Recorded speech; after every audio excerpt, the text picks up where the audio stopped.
The following program is brought to you free of charge by the sponsorship of Novus Ordo Watch. See for yourself that the Church of the Second Vatican Council is not in fact the Catholic Church of the ages. Go to novusordowatch.org.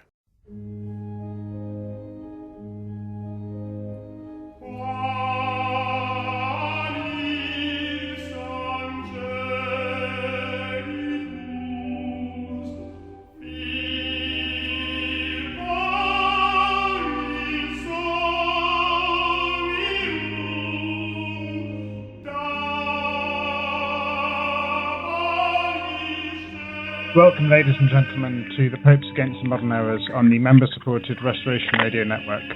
I'm your host, Matthew Gaskin, and on this episode I'm joined by His Lordship Bishop Donald Sanborn of Most Holy Trinity Seminary, Brooksville, Florida. Hello, my Lord. Thank you for joining us. Thank you for having me. This episode is a members-only episode and is not available for individual purchase and download. To receive access to all Restoration Radio episodes, please visit www.truerestoration.org/radio and go to the member area on the menu bar to find out details on becoming a member. This will be our second episode discussing Pascendi Dominici Gregis, an encyclical written by Pope St. Pius X at the beginning of the 20th century. The encyclical focused on the doctrines of the modernists.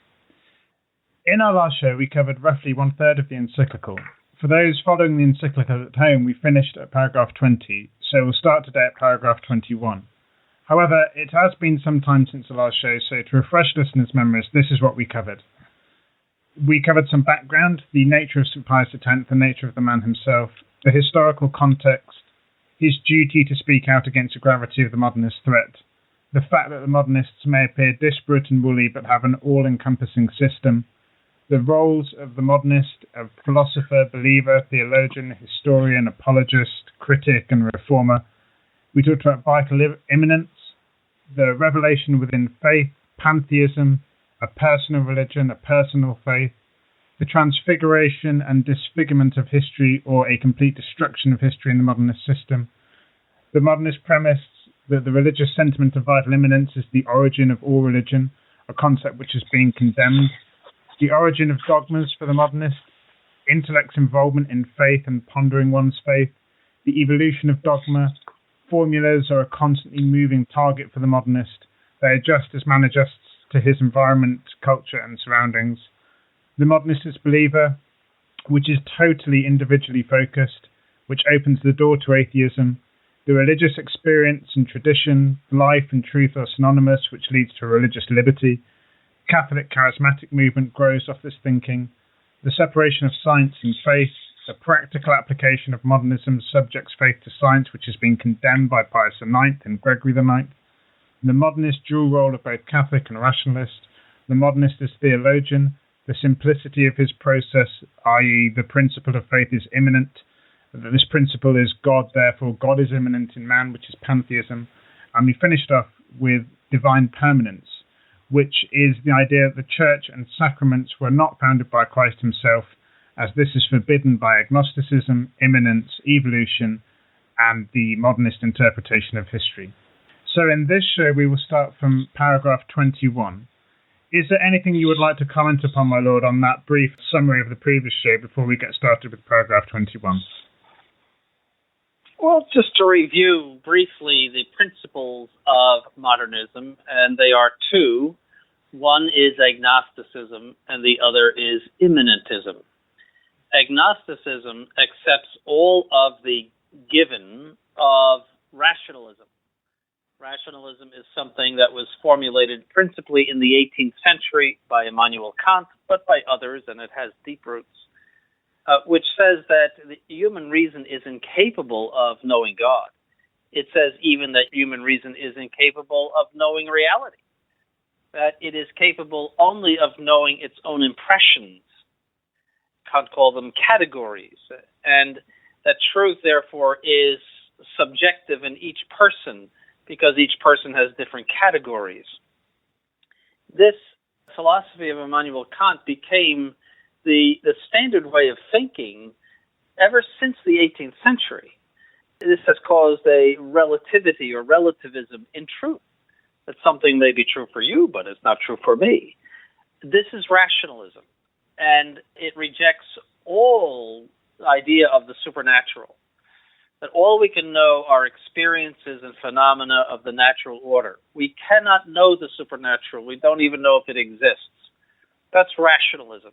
Therefore, everything in the rationalist system must be subjected to the law of rationalism, and that is all sacred scripture, anything divine, has to be reduced to a human level, because if human beings cannot experience it and understand it, then it cannot exist.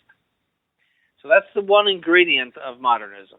The other is immanentism, and that is that the modernists realize that there is a religious aspect of human beings. They assign this religious aspect of human beings to some sort of God or absolute inside every man, apart from grace or apart from anything supernatural, inside every man, that there is this need for the supernatural. There's this it's just a phenomenon that people want the supernatural, and that's why man has been always religious. And therefore they assign all religion to this interior, you might say, revelation that goes on in human beings, this interior religious experience. All religion is an outgrowth of that interior religious experience.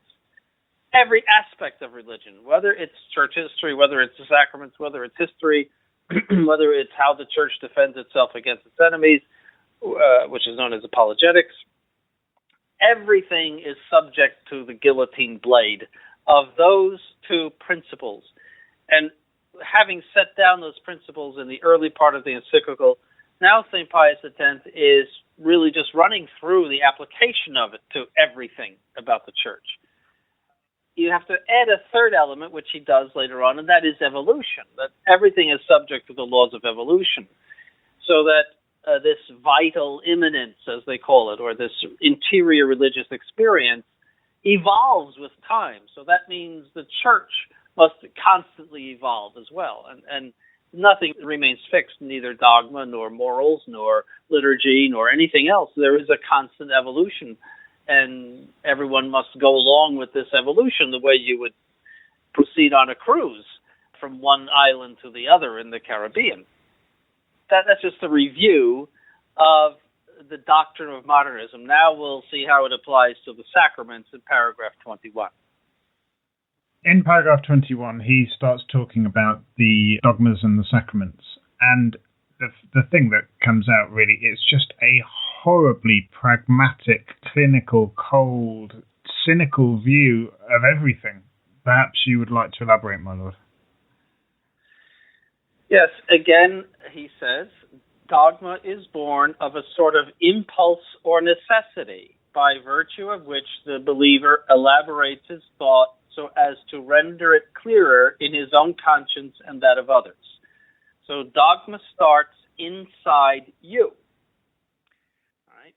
And you talk about your experience to other people, and then other people say, well, I have the same experience or a very similar experience. And then you move to a collectivity, which is, you found a church, and that has, these dogmas are expressed in certain formulas, that is, these experiences that people have, and you make a church with dogmas and creeds. So, but it all comes from down below. None of it comes from revelation given by the prophets and by our Lord Jesus Christ and transmitted through the apostles and the church. I mean, that is completely alien to the system. So he says this elaboration consists entirely in the process of investigating and refining the primitive mental formula. That means what you cooked up in your mind as your experience of God, or whatever there is down deep. Not indeed, he continues, in itself and according to any logical explanation, but according to circumstances, or vitally, as the modernists somewhat less intelligibly describe it. You see, for the modernists, you have to understand again, the truth is what you live. See, if you don't live it, it's not true for you. You don't really think it's true if you don't live it. So that's why they use that term vital. is if you're living something, that means you really mean it and you feel it.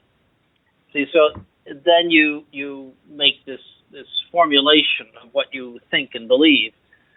And then I won't read the whole thing, but he goes on to say that these primitive formulas become more refined as secondary formulas, and then they finally, with collectivity, they blossom into a church dogma. But they're always looking back toward their origin, which is in the individual conscience and in the collective conscience, which, of course, can change, as we know. All right? And the sacraments are subject to the same type of development. He says, for them, the sacraments are the resultant of a double impulse or need. Everything is in that need.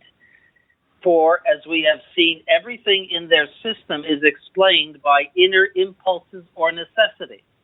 I need the supernatural. There's something in me that cries out for the supernatural.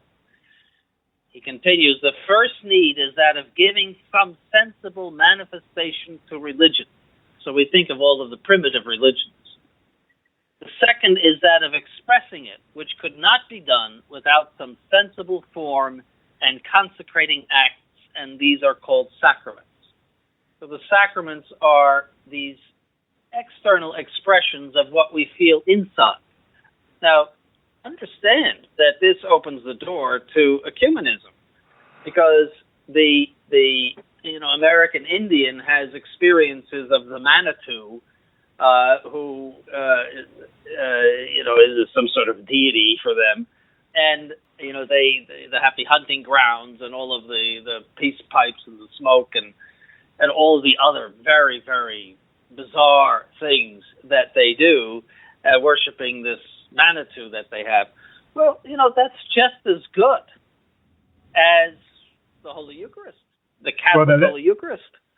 They're living it, aren't they? Yeah, they're living it. They are certainly attached to it. If you were to deny it, they would probably torture you to death. At least, 200 years ago they would have, or so. And then the Buddhists have theirs, and the Muslims have theirs. This is the basis of all of the ecumenism of Vatican II, this very, very system.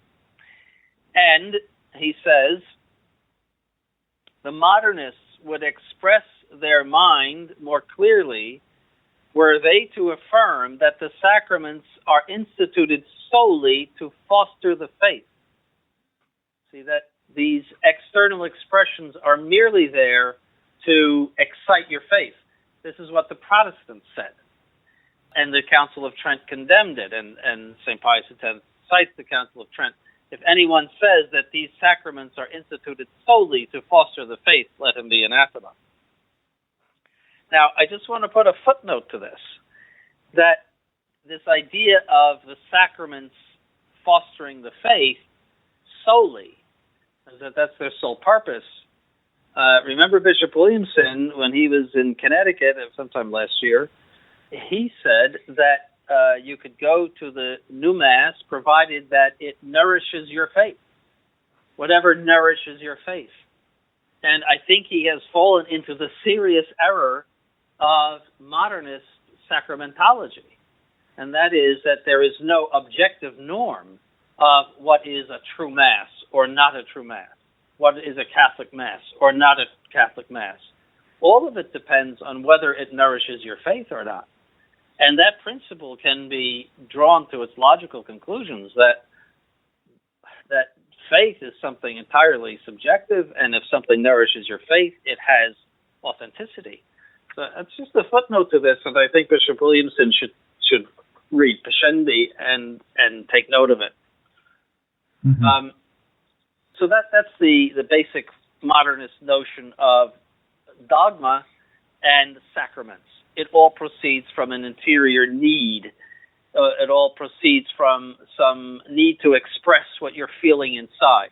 Therefore, all dogmas are true in that sense, whether they contradict each other or not. And all sacraments, that is, all externalizations of the interior religious experience, are true.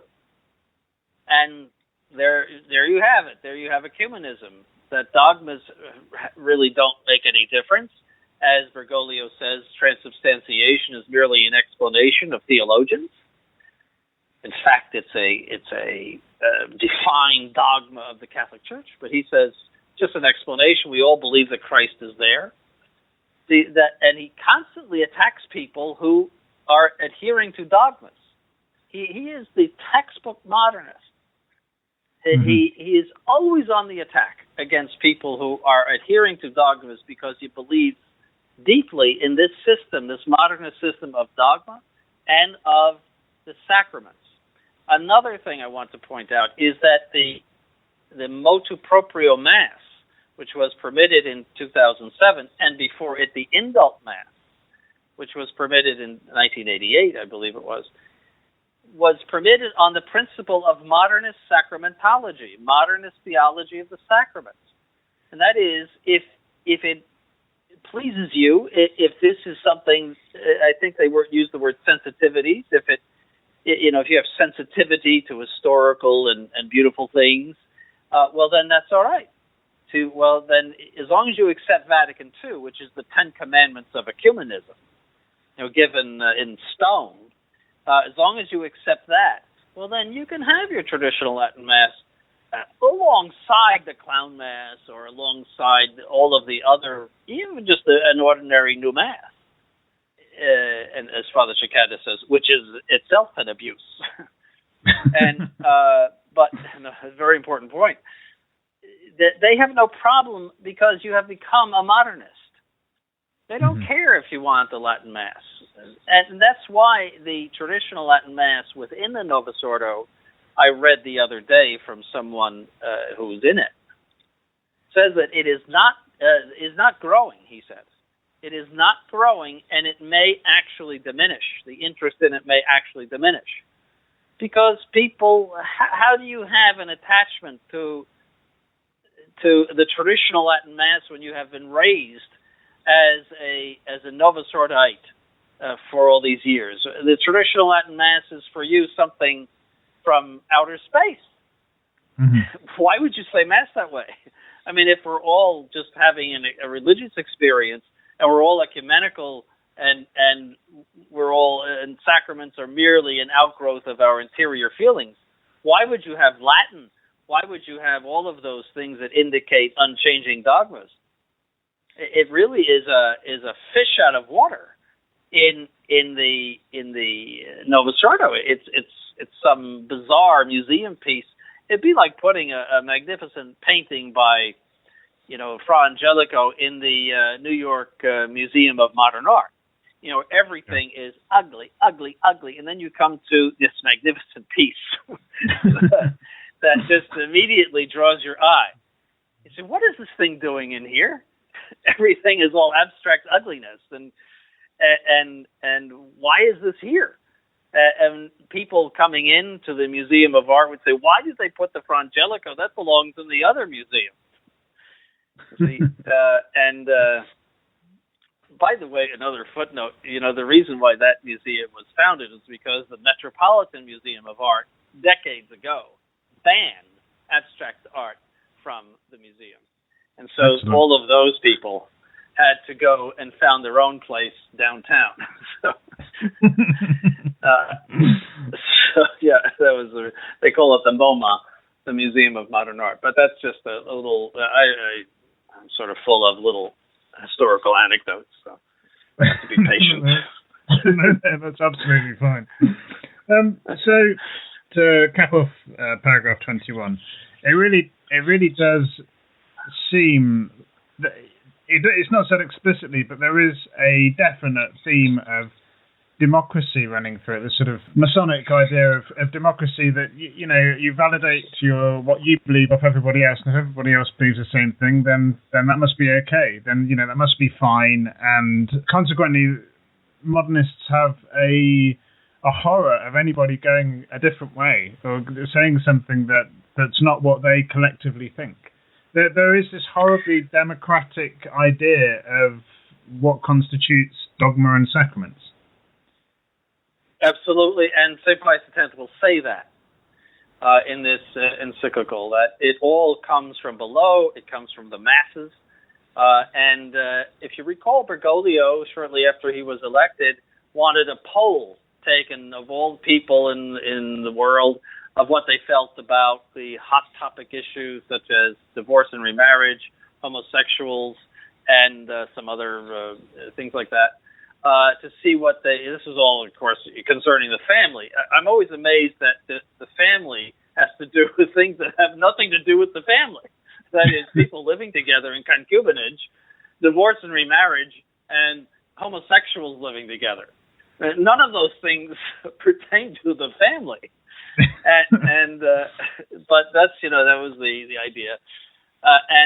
So he did that, again, as a convinced modernist, that he wants to get a temperature reading of the common religious experience of what purports to be Roman Catholicism, and that it's the duty of the Synod to reflect this common feeling. Otherwise, the Church is subject to becoming a dinosaur, and that no one will pay attention to it. Mm-hmm.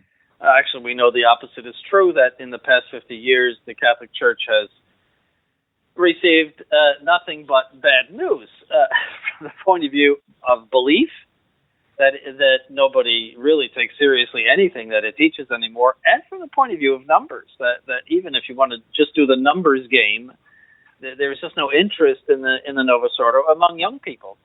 My French seminarians were telling me not too long ago that soon the Society of St. Pius X will be ordaining more French priests per year than all of the dioceses of France. Ugh. Yes, and that I saw, and the statistic for going to Mass, I mean, even the new Mass in France is less than 5%. People who go every week to Mass is less than 5%. And that they are, many communities are actually tearing down magnificent churches from the late Middle Ages in certain cases. Magnificent churches which would be a big attraction in this country. You could charge money to get in them. They are tearing them down because there's nobody in them, and they are just sitting there. They rot, and what to do with them? I said that to French seminarians, and they said, well, that's actually better than handing them over to the Muslims, which they have done in certain cases. Mm-hmm. Mm-hmm. I mean, that's all Vatican II. The condition of the church in France was far, far better before Vatican II than it is now. So they cannot claim that their formula for saving the church and keeping it from being a dinosaur has worked. They are so prideful, these people, that they cannot pick up and read and realize that their whole system is a complete failure and a flop. But, that's part of modernism, is pride. So, moving on to paragraph 22, the pontiff begins to talk about Holy Scripture, and really the key message for everybody from the modernist point of view is that inspiration, divine inspiration, is really just an intense vehemence of immanence, nothing more than that. Could you please explain this for us? Well, first, let's talk about Catholic notion of inspiration. The Catholic notion of inspiration is this, that the sacred author receives a divine motion from God to conceive of the thoughts that God wants him to conceive of in his mind, and also to write the words faithfully in such a way that everyone understands what they mean. So it is truly the Word of God, and the sacred author is merely an instrument of God. So that's the Catholic notion. And consequently, the scriptures in the Catholic teaching are inerrant. That means every single word of them is absolutely true. Every single word is of God. Now, the modernist is completely in reverse. They apply the same principle that they apply to everything else, that all religion comes from below. It comes from inside of you, this lurking desire for the unknown and supernatural, and that sacred authors are nothing but people who had some intense religious experiences and who put down their religious experiences on paper. So there's no idea of Word of God here. I mean, if they use it, it's in a purely allegorical sense, so it's like inspired in the sense that this comes from this vital immanence and that God is in you, and it's not any idea of the objective Word of God. And for this reason, the scriptures are not inerrant at all for the modernists. They're full of errors. They're full of, it's like a big salad or grab bag of various thoughts and ideas, of things that have evolved, additions that have been made over time.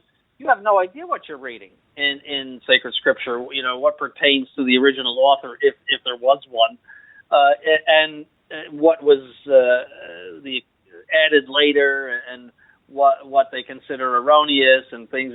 So that's what happens with sacred scripture. They completely destroy the authority of sacred scripture, all the while, having a certain religious veneration for it. The encyclical says, according to the principles of the modernists, they may be rightly described, meaning the sacred books, as a summary of experiences, not indeed of the kind that may now and again come to anybody, but those extraordinary and striking experiences which are the possession of every religion. Notice that. Therefore, John Paul II kissed the Quran, because those people have their experiences of God. Right? It is, these experiences come to people of every religion. So for JP2, the Quran is also sacred. See, it's the writings of religious experience. Muhammad had a religious experience, if indeed Muhammad even wrote it. He's questioned today whether he wrote it or not. I mean, some people question that. But it wouldn't make any difference to a modernist whether he wrote it or not. Anybody is capable of having a striking religious experience and writing down his thoughts. So that's why, although the Quran denies our Lord Jesus Christ, denies that he even died on the cross. They said he didn't die on the cross. That's still a sacred book, and JP2 kissed it. Why? Because dogma doesn't count for anything.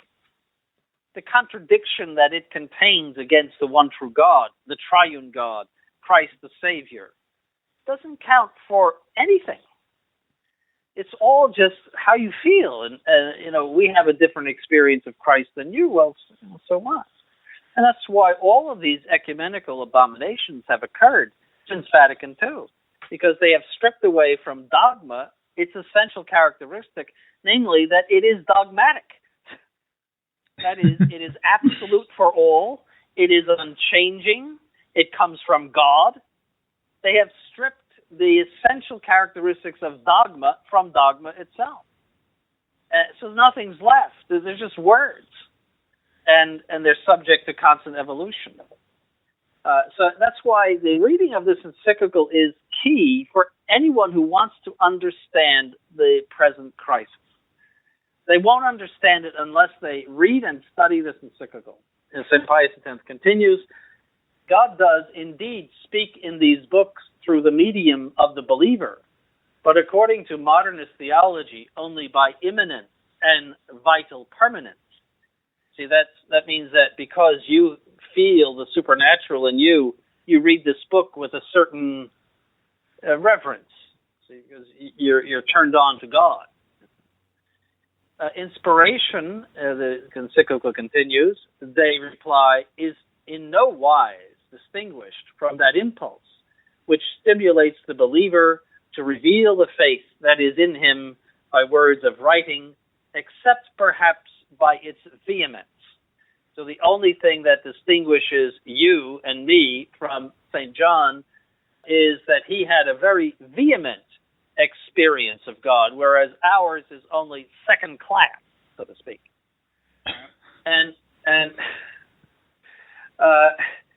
So, it all comes from the bottom. It comes from the pit. That's the whole modernist system.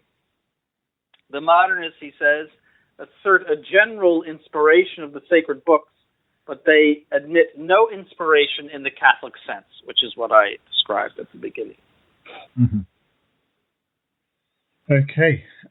Are you ready to move on to paragraph 23, or is there anything else to wrap up with 22? 23. That was 22. Yep. So we're going on to 23, yes, which is the church. No, I'm pretty much finished battering the modernists on sacred scripture.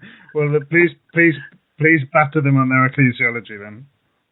Yes, well, this is also very important.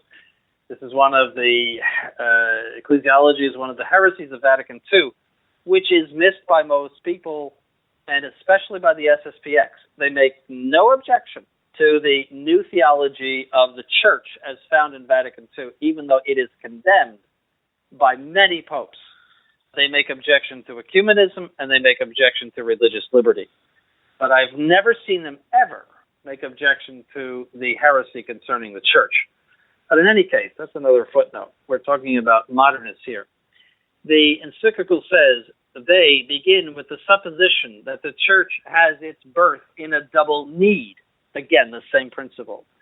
First, the need of the individual believer to communicate his faith to others, especially if he has had some original and special experience. Secondly, when the faith has become common to many, the need of the collectivity to form itself into a society and to guard, promote, and propagate the common good. So first he starts talking to his friends in the village, and they say, oh yes, I've had an experience of a Manitou as well, and well, what's your experience? And well, this is my experience. So they talk it up, and they find that they have similar experiences, and that the demons are in everything. They're in the streams and the trees and everything else. So yeah, they're all full of demons, and we worship the demons. And okay, then they feel a need of collectivity. That is, we should form some sort of standardized common religion. And so the medicine man is born, and everything that goes with the medicine man, all of the incantations and curses and that sort of thing. And so this is how the church evolved too. There was Loisy, who was the prince of the modernists, who was excommunicated vicandus by St. Pius X, 1908, I think. He said that Christ merely founded a movement, something like Buddha, and that then the church came along. See, that Christ merely intended to found a Christianity. But then the church came along because the early Christians decided that they needed a church. That was his idea, that the church was an outgrowth and some sort of construction that the early Christians made of their experiences of Christ. All right, so I guess in industrial terms, it's a little bit like having sort of a subsistence farmer when they're sort of on their own, scratching out a living on their own, but then moving to a mass production system where you found a church, you build a big factory basically, and everybody's pulling in the same direction. I guess it's something like that. Yes, and you found a hierarchy just as you would in business. You'll be the president, I'll be the vice president, and you have a hierarchy, and so the hierarchy is an outgrowth of this basic interior need for religion that rules everything in this system. All the authority comes from below. And that would really tie into the rationalist idea of, well, yes, of course, that seems like a sensible thing to do. That's what they must have done. That's where it must have been. Yes. Well, it all corresponds to their needs of the time, and we'll see that a little later in the encyclical. Mm-hmm. So the encyclical says, hence the triple authority in the Catholic Church, disciplinary, dogmatic, and liturgical, is the effect of these needs. The nature of this authority is to be gathered from its origin, and its rights and duties from its nature. The encyclical continues, in past times it was a common error that authority came to the church from without, meaning God. That is to say, directly from God. And it was then rightly held to be autocratic. That's a big mistake. And we've been disabused of this terrible error. But the modernists say authority emanates, and I'm reading from the encyclical, vitally from the church itself, Authority, therefore, like the church, has its origin in the religious conscience, and that being so, is subject to it. See, so the hierarchy must follow the common religious conscience or feeling or experience of the Catholic masses, or whatever, religion. And the church's dogma must also follow it. So there is nothing fixed in this. For example, I read the other day that in the early 1900s, I think it was 1910, a woman in New York was arrested for smoking in public. So, times change. That was considered something illegal. But you see how times change. If you did that today, the policeman would be put in jail, and the woman would be his jailkeeper. The people change, and therefore the church must change with them. Now, I'm just using that as an example. But, for example, in something more serious, 100 years ago, any idea of approving of homosexual relations would be just considered absolutely revolting and unacceptable. It was considered grossly immoral, and it was also illegal. But now, it's going to become part of civil rights, at least in this country, where you discriminate against people who conduct themselves in that way. It is the same thing as discriminating because of race or religion or some other thing. So there's a big, big change, tremendous change. Divorce and remarriage, even though it was permitted by Protestants, was, at least in this country, frowned upon a great deal. And I remember that Nelson Rockefeller in 1960 approximately faced a problem in liberal New York State, whether he could be elected because he was divorced and remarried. And even Reagan in 1980 faced the same question mark. He had been married previously, and I think his wife was married previously too. So he was divorced and remarried. That came up in 1980. I remember it. This would be the first president who would be divorced and remarried. Andrew Jackson was divorced, but he never remarried. I'm just pointing these things out because things do change, and they generally change for the worse in recent times, because what drew men away from evil was Christianity acting upon the Roman Empire. And there emerged in the Middle Ages a people that was completely transformed in attitudes for the better, transformed away from the gross immorality of the Romans and the gross brutality of the Romans into a society that, although perhaps not perfect in all ways, nevertheless was perfect in all of its essentials. A very religious society, a society that was based on charity and gentleness, all of the dictates of the gospel. I'm sure you perhaps know from the Middle Ages that it was so gentle that battling armies would not attack each other on holy days of obligation or on Sundays, and that they would not attack each other when they were eating. So if the enemy was busy eating dinner or lunch, you could not attack him, and that it was necessary merely to tag your enemy. If you could tag a knight by touching him, he had to throw down his arms. That he could not take his sword and lop your head off. That he had to lay down his arms. By the way, that's the way Joan of Arc was caught. The British tagged her. Those things were unheard of in pagan times. That even survived into the 18th century, where the victorious army would have to put on a dinner for those defeated in battle the next day for the officers. And so the French put on a big dinner for the English when they defeated them in upstate New York as a temporary setback for the British. They put on the big meal. General Montcalm did. All of that gentleness survived into the 18th century, and that has been done away with since rationalism and since the Revolution. People are very swiftly declining again into the brutality of paganism and the absolutely gross sexual immorality of paganism.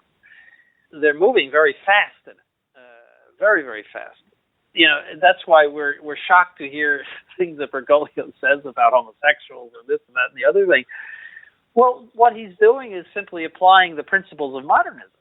That the church has to keep up with this evolution of the human conscience about these things. And really it is a decline in the human conscience. I mean, who knows what's next?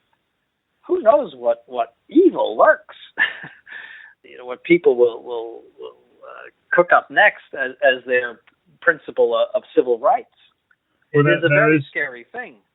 There is already a very small, admittedly very small lobby in this country that are openly seeking to legalize pedophilia. Because why not? Yes, because why not? Yes.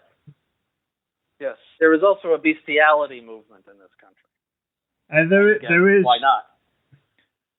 There is no depth of depravity to which people will not sink. We're given no restrictions. No, there isn't. So this is a really open-ended thing. This idea of everything coming from the collective conscience, even the church itself. The encyclical continues, it is for the ecclesiastical authority, therefore, to adopt a democratic form, unless it wishes to provoke and foment an intestine conflict in the consciences of mankind. See, there's that, the modernists always held that out to the church. You'll become a dinosaur. You'll be rejected by the masses. You'll become just insignificant if you don't change with the modern conscience. See, so because democracy has become the universal salvation of mankind since 1919, the church has to conform to that too. Even though it was condemned both by Plato and Aristotle as a horrible form of government. Yeah. That doesn't. And that in Athens, where if democracy could work in any situation, it would be in a city-state. That is, in a very confined situation, in which all people went to the assembly every day or almost every day and voted, and they walked home. In such a situation, I mean, that's at least where the mechanics of it could work. But in these huge republics and empires that the modern world has had, I mean, it is a complete failure. I mean, it's just flopping right on its face, especially in the United States, where Washington is broken, and I mean, all parties would admit that it is incapable of governing this country anymore, and that this conflict between the White House and the Congress and all, it is incapable of legislating for the good of the country. Practically everyone would agree with that. If you look at the polls on what people think of Congress and the performance of Congress, I mean, it's just appalling. And that's why there's so much, again, as a footnote, so much attraction to the non-establishment types like Trump and others who are from the outside and saying, really, in a way, the whole thing stinks. And I think people are for these types more negatively than they are positively. Somebody is saying what they think. Somebody is expressing their anger, but anyway, that's the evils of democracy. We don't want to get into that. But that's what the modernist wants for the church is democracy, and Bergoglio is following through on that, of course. He says in the encyclical, such is the situation in the minds of the modernists, and their one great anxiety is, in consequence, to find a way of conciliation between the authority of the church and the liberty of believers. So there you have it, that the authority of the church is something like what the British monarchy has become. It has a lot of pomp. It is sitting on top of a big organization, but really has no power. That's what and that people are free to do as they please or as Parliament pleases, and but it is not it has no power. That's what is meant for the papacy, and that's why Bergoglio calls himself often the Bishop of Rome, and that's why he said when he was elected, "I'm the Bishop of Rome," which is fine with the Anglicans and the Orthodox, that he be the Bishop of Rome, but that he not be the autocratic leader of the Roman Catholic Church. Mm-hmm. Yeah, indeed. The Pope says authority, therefore, like the Church, has its origin in the religious conscience. And that being so, subject to it, should it disown this dependence, it becomes a tyranny. So if it tries to assert anything in any way contrary to what the general consensus is, it's a tyranny. Yes. Yes. So the days of condemnation are over, except for those evil traditionalists who are holding to dogmas. They are evil. He said recently that we're dangerous. We're dangerous, which I think is hate speech. I think you said that about Jews. I think that is hate speech, my lord. I think you're correct. It is. Unfortunately for him, the days of condemnation are not over on Restoration Radio, and never will be. So we're going to be those hateful. What was it? Rosary counting Neo-Pelagians. Those. Yes. Pharisees. All sorts of evil things.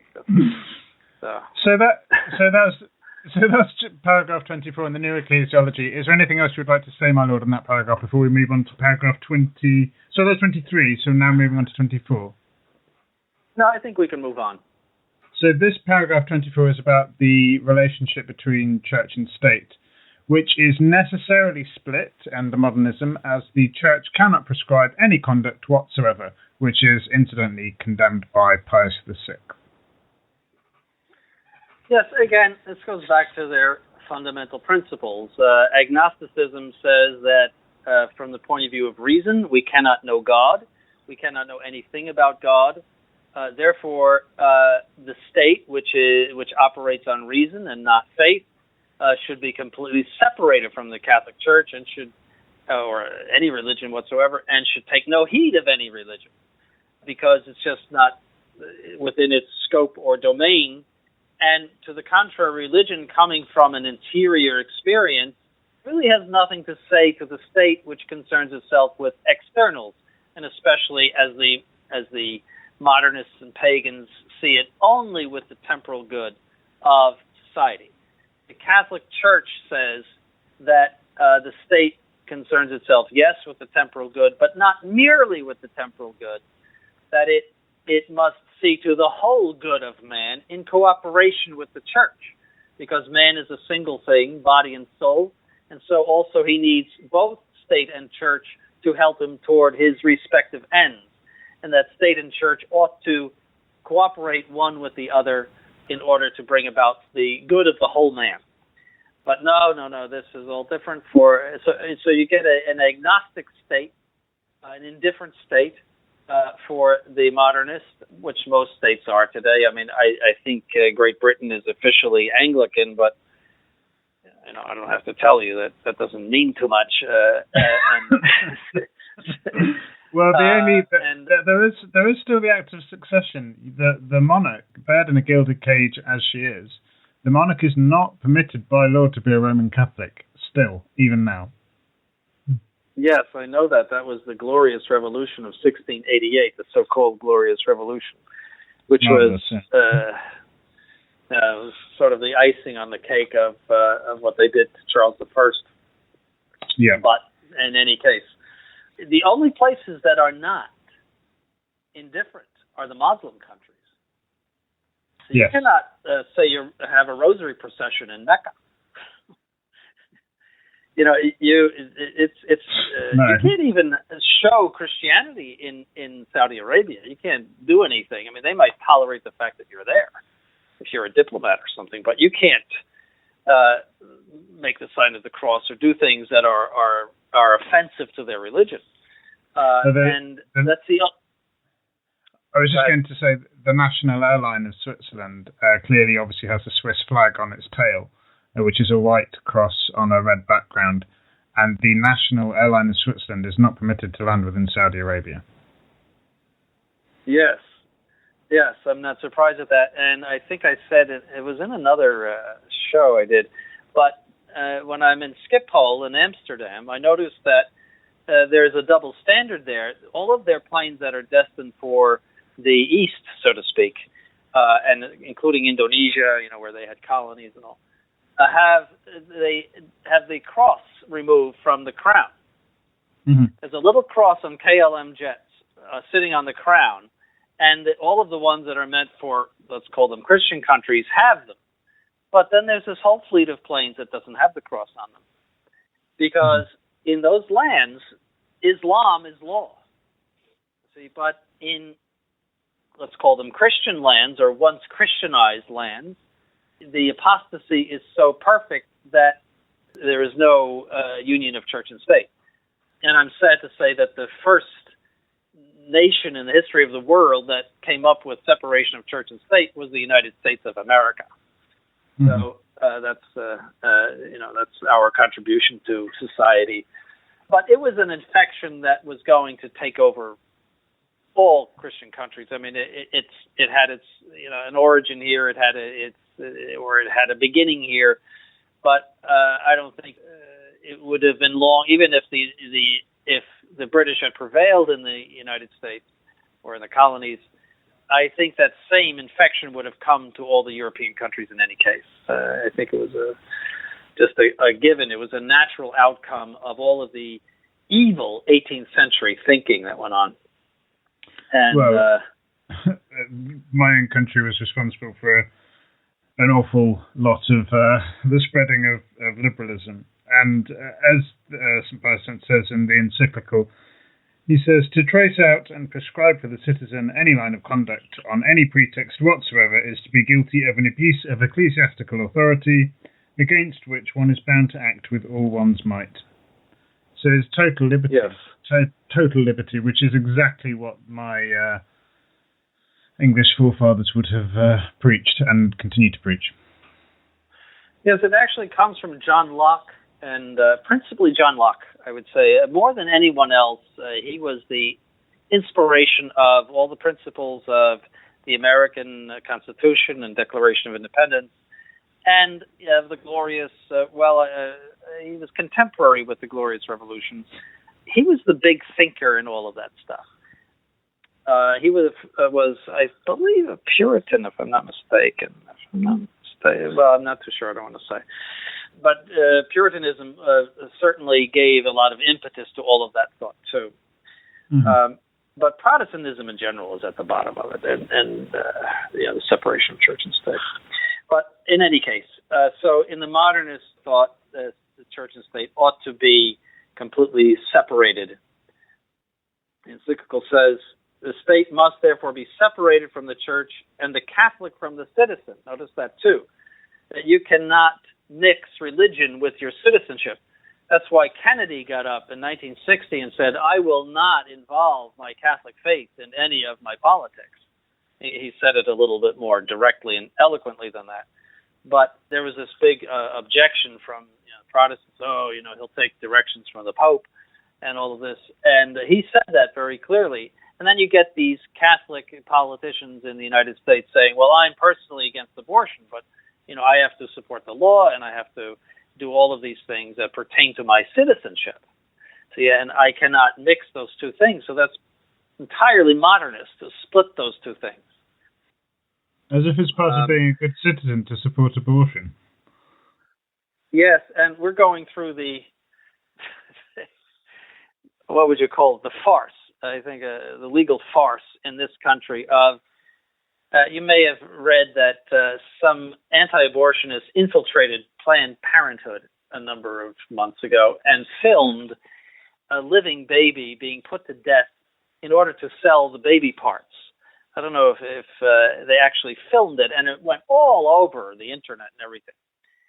The farce is that now those people who managed to infiltrate are being indicted for having done such a thing as to infiltrate, whereas nothing is being done about the horror, the indescribable horror of killing babies to sell the baby parts. I mean, just a horror that beggars description of an evil country that permits that. Not only are they not in any way disciplined, but also Congress approved of their continued government funding. So that's welcome to the United States.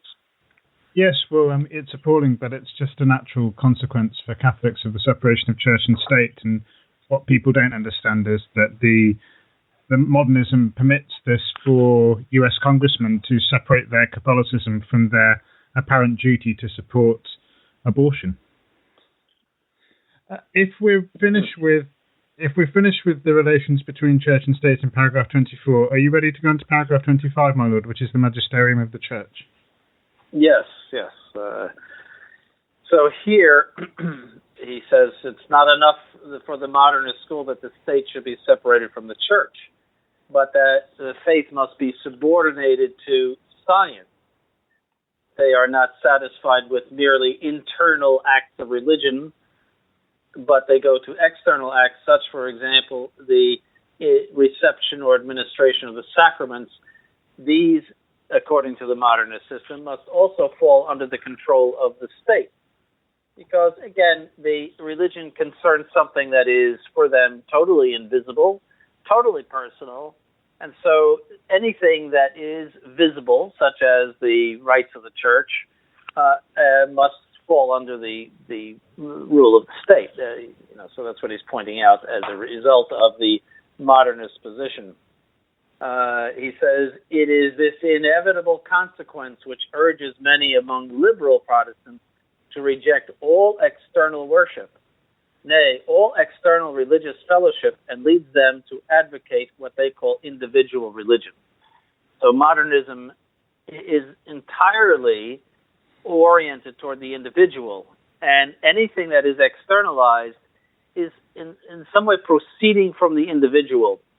And that's another footnote to this, and that is traditionalists are often approaching the traditional Latin Mass with a spirit of modernism, and that is this, that it corresponds to their needs and likes. That's why they go.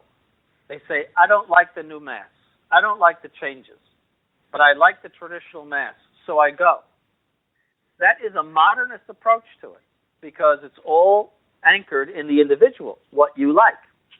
Whereas the true Catholic motive should be, what is in accordance with the teaching of the Catholic Church? What is in accordance with the traditions of the Catholic Church? Because I must submit to those things. And that is a Catholic way to approach it. Because if you just make it simply an exercise of your own preference, well, then that gives the modernist the right to have his preferences too.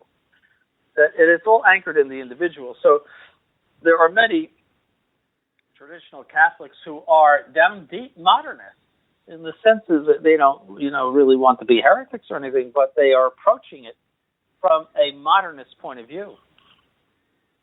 I believe. Well, I know that you've referred in another sermon. You referred to Catholics, some traditional Catholics, sort of SSPXs and the R&R Brigade, treating the Latin Mass as a spiritual pick-me-up. Yes. Yes, it's the same principle. It means something to me. I like it. I need it. I can't get through my week without it, so I have to go to something that picks me up. It's very, very common. Most people approach the problem in the church as simply, well, I want to go to Mass. I want to have a peaceful religious situation. I don't want to fight any battles. I don't want to get into the fray of that's going on between the enemies of the church, especially internal enemies of the church, and the true faith. They're not interested. They just want to go to church on Sunday and to have a quote-unquote normal ecclesiastical life, unquote. They lack generosity and the spirit of martyrdom. They need to defend the church just as you would defend your country if it were attacked. They need to come up and do what is necessary. I'm sure the young men in 1914 or in 1939 had a lot of plans. They were probably in college or were aspiring to various careers and marriage, and probably had girlfriends and so forth. Then the war comes, and everything changes for them. The whole world changes. Many of them did not even come back from the war, or they came back maimed and unable to marry or unable to pursue their careers. And this is the same in the church. Things happen in history whereby it is necessary to, put down the plow, so to speak, and to go off to war. and the Catholics must see this as a terrible war, the final Armageddon, so to speak, between the forces of the devil and the enemies of the church and Roman Catholicism. But many approach it from a very kind of selfish and what we call in the spiritual life pusillanimous spirit. That means don't bother me too much. I don't want too much work. I don't want to be bothered. Let somebody else do it. That's to be pusillanimous, to be of small soul, literally, from the Latin. That approach of, I need a pick me up. It's I. You see, it's not what does the church teach? What are my obligations? It's all just what's in me and what I want and what I need. That gives license to modernism because they have their needs, they have their pick me up. So it really is not a sufficient response in any way to what is going on. I was just going to say, but in terms of the magisterium of the church, going back to the separation of church and state, what it really means is that the church is subjected to the state. And Pope Pius X goes on to talk about this ecclesiastical magisterium, this modernist notion. What exactly is ecclesiastical magisterium? Well, the magisterium of the church is the teaching that is done by popes and councils. It has various levels of authority. It is to take revelation and to propose it as a dogmatic formula, or it could be not necessarily a dogmatic formula. It could be of lesser authority, but nevertheless magisterium to which we owe assent. And modernists find this as just something appalling, that there should be a group of people in Rome, and particularly the Pope, who decide what you should think. Because as we have said in another part, you have to understand the modernists that all religion comes from underneath. It comes from down deep. And the ecclesiastical authority is something created by the common consciousness of people concerning God and their religious experiences. The magisterium cannot in any way offend the consciences and attitudes of the people of the church. So St. Pius X says in the encyclical, the following is their conception of the magisterium of the church. No religious society, they say, can be a real unit unless the religious conscience of its members be one, and also the formula which they adopt. So that means the authority must take the temperature of the people, must take polls, find out what they think, and then conform the dogmas to what the people think. That's the modernist system. And we see that with Bergoglio, and the modernists in general, that saying that the church has to keep up, it can't remain in the Middle Ages, and it has to adapt itself to the times. All of this is old hat, and that's been said over and over again. But it is the driving force of the modernists and is the driving force of the changes of Vatican II, that the church must change itself in order to fit the times. The word used in the 1960s was aggiornamento, which means updating. That's it. That's what drives the whole thing. And they have such a confidence in it that even though, everything is in ruins, they still think that it's going to have a wonderful effect. And, it just isn't there. So the church must find some sort of formula that corresponds to the common conscience. That's the role of authority to find out what the common conscience is. That's ecclesiastical magisterium, when the authority comes up with some sort of formula that reflects the common conscience.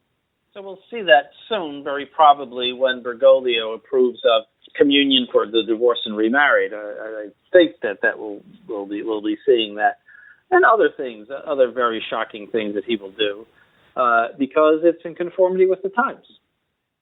Mm-hmm. So St. Pius X says, it necessarily follows that the ecclesiastical magisterium must be dependent upon them, meaning the populace, and should therefore be made to bow to the popular ideals, to prevent individual consciences from expressing freely and openly the impulses they feel, to hinder criticism from urging forward a dogma in the path of its necessary evolution, is not a legitimate use, but an abuse of power given for the public weal.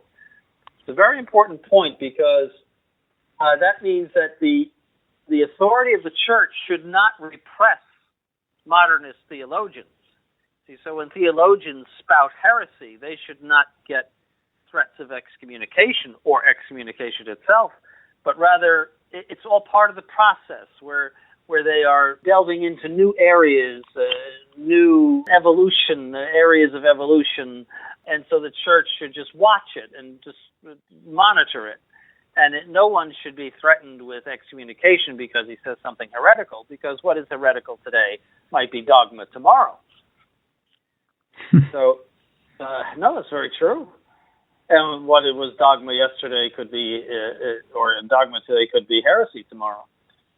So he says, to condemn and proscribe a work without the knowledge of the author, without hearing his explanations, without discussion, is something approaching to tyranny. And this was always said in the 1960s, because there was still some effort to curb some of the theologians in the 1960s that, due process of law, they condemn our works without even hearing us, and here we are, we report things, and we're our victims, and I remember all of that. He has his finger on modernism.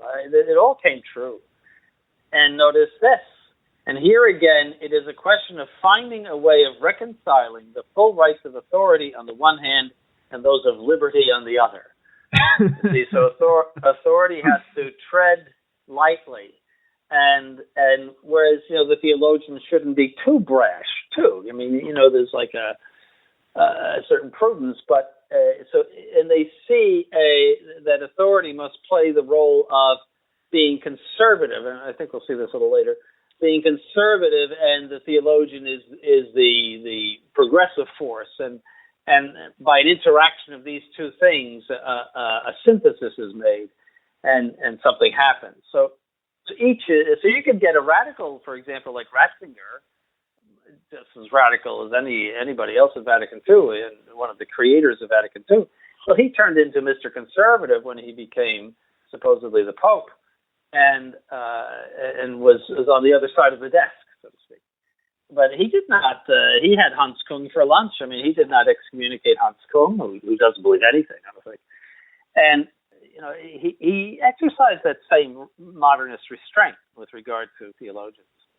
I mean, theologians should be pious people who believe more deeply than anybody else. The term theologian has been absolutely besmirched by the council or it's modernism in general, because you say the word theologian is like it's like a dirty word practically, because they are the ones that have destroyed everything. Schillebeck's and Ronner and all that. But a theologian is St. Thomas is a theologian. I'm using it in the modern terminology. And then he says, now listen to this, in the meantime, the proper course for the Catholic will be to proclaim publicly his profound respect for authority, while never ceasing to follow his own judgment. My lord, I know exactly where you're going here. I know exactly where you're going, but go there anyway. Well, I mean, first of all, that's the modernist. You see, they will not leave the church. See, they want the church. It's. I always use the comparison of thugs who have occupied your Rolls Royce. that these this beautiful church, they want it. They want its credibility. They want its history. They see it as a great vehicle for their purposes, and they're sitting in it, but the thing won't start, so they can't move it. And by that I mean that they cannot gain authority over it because of their evil intention for it. So that's my. But yes, you know where I'm going with this. This is the exact formula of recognize and resist. Yeah. Recognize him as Pope, but resist his teaching. And here it is condemned in black and white in Pascendi as a modernist principle. That, oh yes, he's the Pope, he's the Pope, he's the Pope. But we decide what we will accept and what we will reject. You could not get a more purer expression of modernism than that formula. Yet that is what operates the Society of St. Pius X and all of their ancillary organizations and people who are interested in what they say. That is their idea, and it's modernist. It is something that does not come from Roman Catholicism. Mm-hmm. And then he says, their general direction for the church is as follows, that the ecclesiastical authority, since its end is entirely spiritual, should strip itself of that external pomp which adorns it in the eyes of the public. Right? So the papacy has always been adorned, and bishops and even priests, to a lesser extent, has always been adorned by a certain amount of external pomp. The papacy is particularly, but also bishops, and that is in order to impress upon people the importance of their role as guardians of the truth, as distributors of the sacraments, and as rulers of the church, that human beings need to translate their spiritual vision into a material reality. It's true in all things. If the President of the United States or the Prime Minister of England, let's say the Queen of England, drove around in some sort of, like a military vehicle or like a Jeep or some sort of, or just lived in a flat in London someplace and got into some crummy little car and drove around in a pair of shorts. You'd say, this is the Queen of England. I mean, who is this? She's just some lady, lives in a flat, and it doesn't go. It's not correct. So she lives in Buckingham Palace. She's always impeccably dressed. Never seen in the same thing twice, and never ever have I ever noticed her in the same thing twice. I always wonder what happens to those things that she had on. I mean, does somebody get them, or do they just burn them up? I've no idea. I just know that she's got a very good team around her who dresses her. I know that much. I can imagine. And so they get the horses out, they get the guard out, and which is all very appropriate. And that that's the Queen of England. There's no mistaking who she is. And the same is true, to a certain extent. Now, the Prime Minister in England is a little different because he is just the Prime Minister, so to speak. He's the evolution of that office was gradual, and so he doesn't get as much pomp, I don't think, as the Queen does. Nothing like it. But the President gets a good deal. I mean, for a Republican kind of mentality over here, the President of the United States gets a good deal of pomp. It's just natural to human beings to do that. So also it's natural for human beings to dress religious authority in such a way. And it always has been true, except with Protestantism, because in Protestantism you have a democratic idea of religion. But we won't get into that. But even in the Anglican Church, there's a great deal of pomp in that. It's just natural to show externally what you know to be true internally. And so that's, and now we see this in Bergoglio. Bergoglio, everybody had to get rid of all of the pomp that was brought back by Ratzinger, he walks around in that see-through cassock that he's got, where you can see his black pants and some sort of out arrangement of the shirt hanging out. I mean, you can tell what's going on underneath.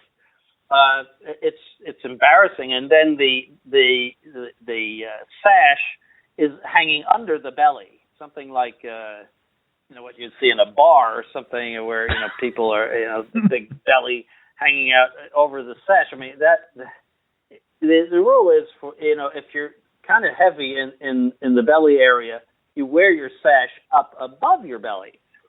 But no, he wears it underneath. But he that might be a minor thing, But it just is one more way in which he has followed the plan of the modernists. That's why I'm pointing it out. Well, to strip the authority of its pomp. There's also the black shoes.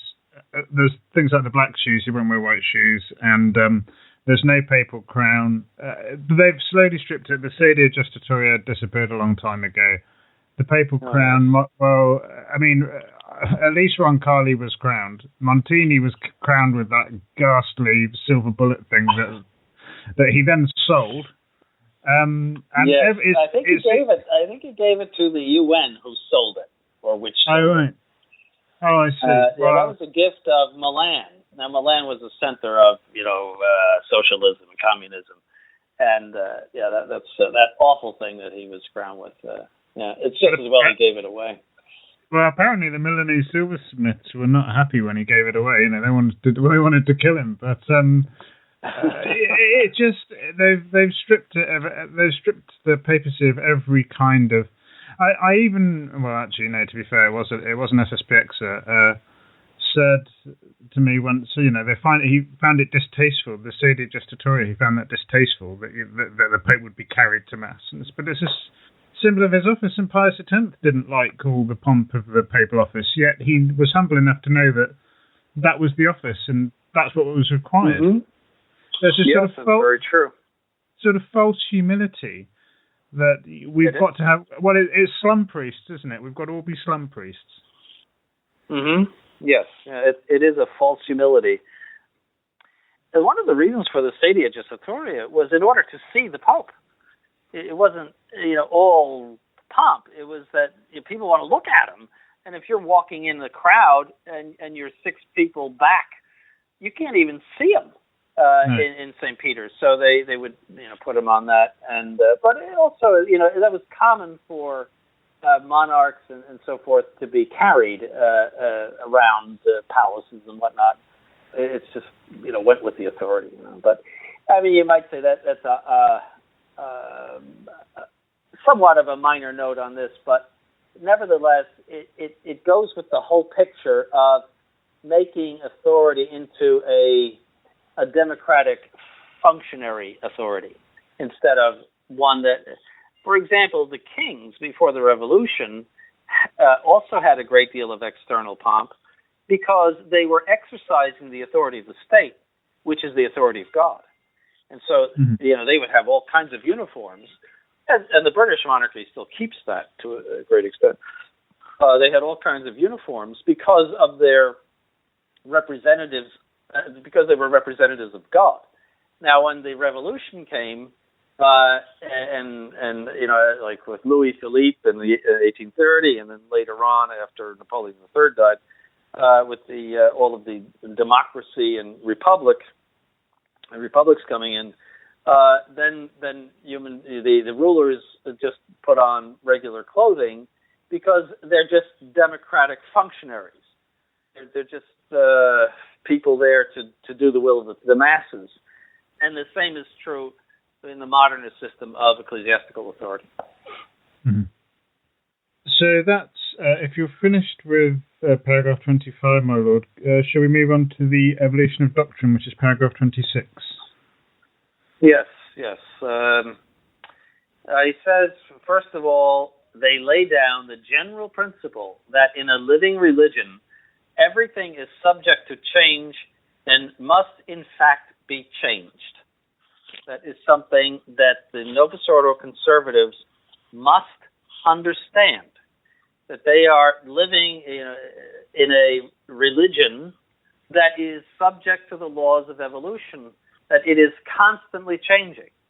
They're trying to hold on to things and bring it back and freeze it into a state in which they could accept it, in which they would feel happy about it, and perhaps with some compromises and some unhappiness, but nevertheless stabilize the Catholic religion of Vatican II. That's the ideal of the Novus Ordo conservative. They missed the whole point. This is an ongoing evolution and changes constantly. There is nothing to hold on to. And they don't understand that. Mm-hmm. They just have to go along with the flow and accept the changes as they come. And that's why, now you have a conservative pope, now you have a liberal, now you have a conservative. Well, that's all part of the evolution. See, everyone was rejoicing over Ratzinger. Oh, finally we've got somebody that's going to put a stop to this.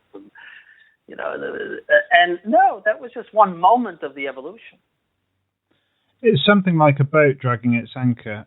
It's got no firm anchor. The conservatives are the anchor. They're trying to sort of grab onto something, but really they can't. The boat's being taken away, and all they're really doing is slowing it down. They're not going to stop it.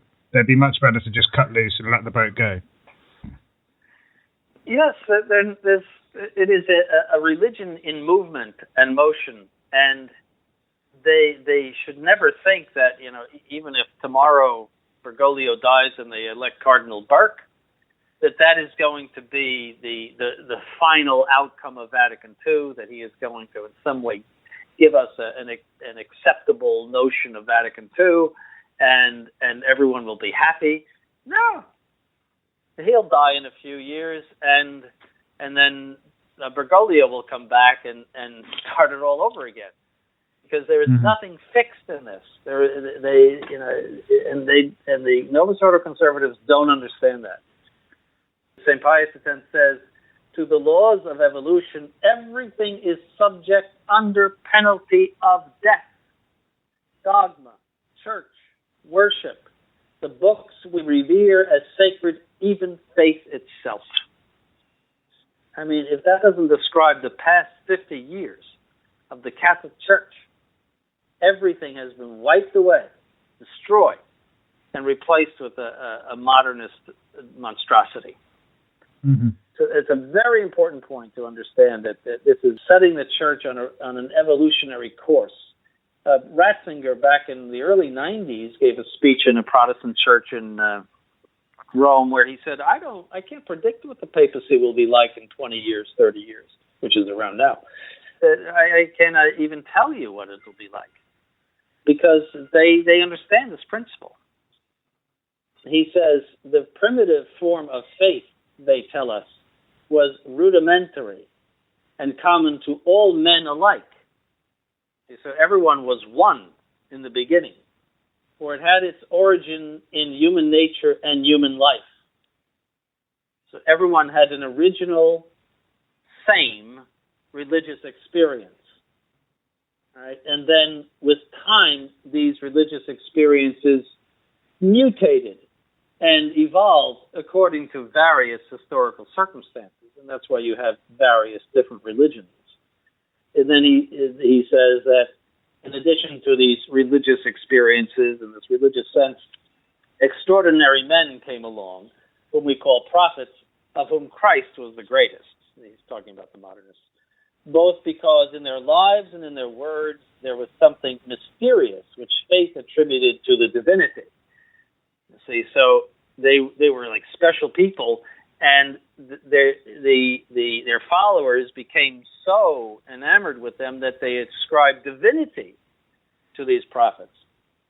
And they continue, and because it fell to their lot to have new and original experiences fully in harmony with the religious needs of their time. So these people were divinized, like Buddha or Confucius. I mean, perhaps not divinized in a strict sense, but made into quasi-gods because of the depth of their religious experience and how they led other people into this religious experience. I continue. the progress of dogma, the encyclical says, is due chiefly to the fact that obstacles to the faith have to be surmounted. Enemies have to be vanquished and objections have to be refuted. So this is how dogma comes about, that we have to overcome obstacles and enemies. That's usually people like us. And objections, right? So this they find in Christ that divine something which faith recognized in him was slowly and gradually expanded in such a way that he was at last held to be God. So at Nicaea, 300 years after Christ ascends into heaven, practically, then they define that he's God. But that, took 300 years for this to evolve. In fact, he was not God. He was just an ordinary human being, they would say. But, the early Christian community was really, really enamored with him. They say, the encyclical says, the chief stimulus of the evolution of worship consists in the need of accommodation to the manners and customs of people, as well as the need of availing itself of the value which certain acts have acquired by usage. See, so all liturgy must be accommodated to the times. And that's why in the 1960s we saw guitars. I'm sure there's other things. I saw that in the Philippines, a priest was on one of those things that I forget what they call them, that are on wheels, like you can sort of ride around on them. It's something new. And he was giving his sermon riding around on this little thing that you stand on that moves you around. Well, I know what you mean. Yeah, a Segway. Yeah. Believe it or not, he got in trouble with his bishop for doing that. And I thought, gosh, that's the least of what they do. I mean, that's not, that's maybe bad, but it's not like... Maybe he contravened some kind of health and safety law or something like that. Possibly, or those batteries that they use, those lithium batteries. Those are not very good either. They're not environmentally friendly. They'd go against the encyclical, I'm sure, or the recyclical. So there goes all of the traditional Latin Mass, just in that one sentence. And then the need of availing itself of the value which certain acts have acquired by usage. So that means availing yourself of the customs of the voodoo people and the American Indians and Buddhists and Hindus and everything else that has come down the pike. You incorporate those things. So all of these religious symbols can be incorporated into the Catholic worship. So that's what it all pans out. We've seen it. He says, finally, evolution in the church itself is fed by the need of adapting itself to historical conditions and of harmonizing itself with existing forms of society. So there you go. It's got to get along with whatever is concocted by the modern world with regard to morality, with regard to attitudes, and with regard to forms of society, meaning socialism and other things that have been condemned. It's just all horribly fluid, isn't it? There's nothing fixed about it. It has to, as you said, my lord, it has to change. It's funny. I was reading this week about you can't the sort of pluralist or subjectivist, whatever you want to call it, pluralism, subjectivism, relativism. It's all the same thing. About the society we live in. Four stories sort of struck me. One, some of them are quite old, but there's a 52-year-old man living as a 6-year-old girl in Canada. He's actually a former Nova Sordo, father of 7, I think. And he's decided at the age of 52 he's got divorced and he's gone off to live as a 6-year-old girl and play with dolls. So he's described himself as both trans-age and transgender. Then we've got Rachel Dolezal, who is trans-race, who is a white lady who identifies as black. We've got a lady in Norway who believes that she's a cat. She's trans-species. She's trans-species, apparently. And then, of course, we've got the famous Bruce Jenner. Obviously, I'd probably be prosecuted for calling him Bruce Jenner. He's transgender. So we've got trans age, trans race, trans species, transgender. And who is anybody to tell? There used to be places for people like this. They were called mental asylums, and that's where they would live. Yeah. But who is anybody to tell any of these people that they're wrong? That is as St. Pius X says, that is the existing form of society, and the Church must adopt to live with that. Yes. It's open-ended. I think I mentioned, some of the things that will come down the road from the moral point of view. As we talked about the pedophilia, which I think is very close, but also sadomasochism. Mm-hmm. Why should they not have their pleasures? Who's to say that sadomasochism is wrong? And if you look on Wikipedia, I think there's a list of something. It's over 100. What they call, sexual pathology. There's types of sexual pathology, which of course will no longer be called that, but various attractions to things that are quite bizarre. But who's to say what's bizarre? Who's to say what the norm is? What is normal? And if you make pleasure the ultimate principle, well, then the norm is pleasure. Whatever gives you pleasure, that's okay. So that is so open-ended that I can't even think about what the youth that we have now will have to face 50 years from now. Mm-hmm. I mean, I just can't even, thank God that at least I know how old I am, that you don't have to see this with your eyes, what is in store for this race. When you see all of the moral corruption and the very corruption of moral principle. That's even more to be feared. It's one thing if people are corrupt morally, but they still adhere to the principle. They still know what is right and wrong. They still admit what is right and wrong. They might be weak and they might sin, but they still adhere to what is right and wrong. But when the very principle is corrupted, that's the worst possible. It is frightening, and they'll turn on people who don't accept it. And so, we're going to see a lot of persecution, I believe, in various forms, maybe not lions, being thrown to lions, but the tightening of screws against us and making life miserable for us. I think that's going to come down in future decades, I think, because we make them nervous, we are outcasts, we condemn what they say and do, and they will not accept us. No, I agree. And just finishing that paragraph, he sums up, and here, before proceeding further, we wish to draw attention to this whole theory of necessities or needs. For beyond all that we have seen, it is, as it were, the base and foundation of that famous method which they describe as historical. So the religion is the outgrowth of necessities or needs. So that's a very important point to keep in mind as you're discussing modernism. So next paragraph, 27, right?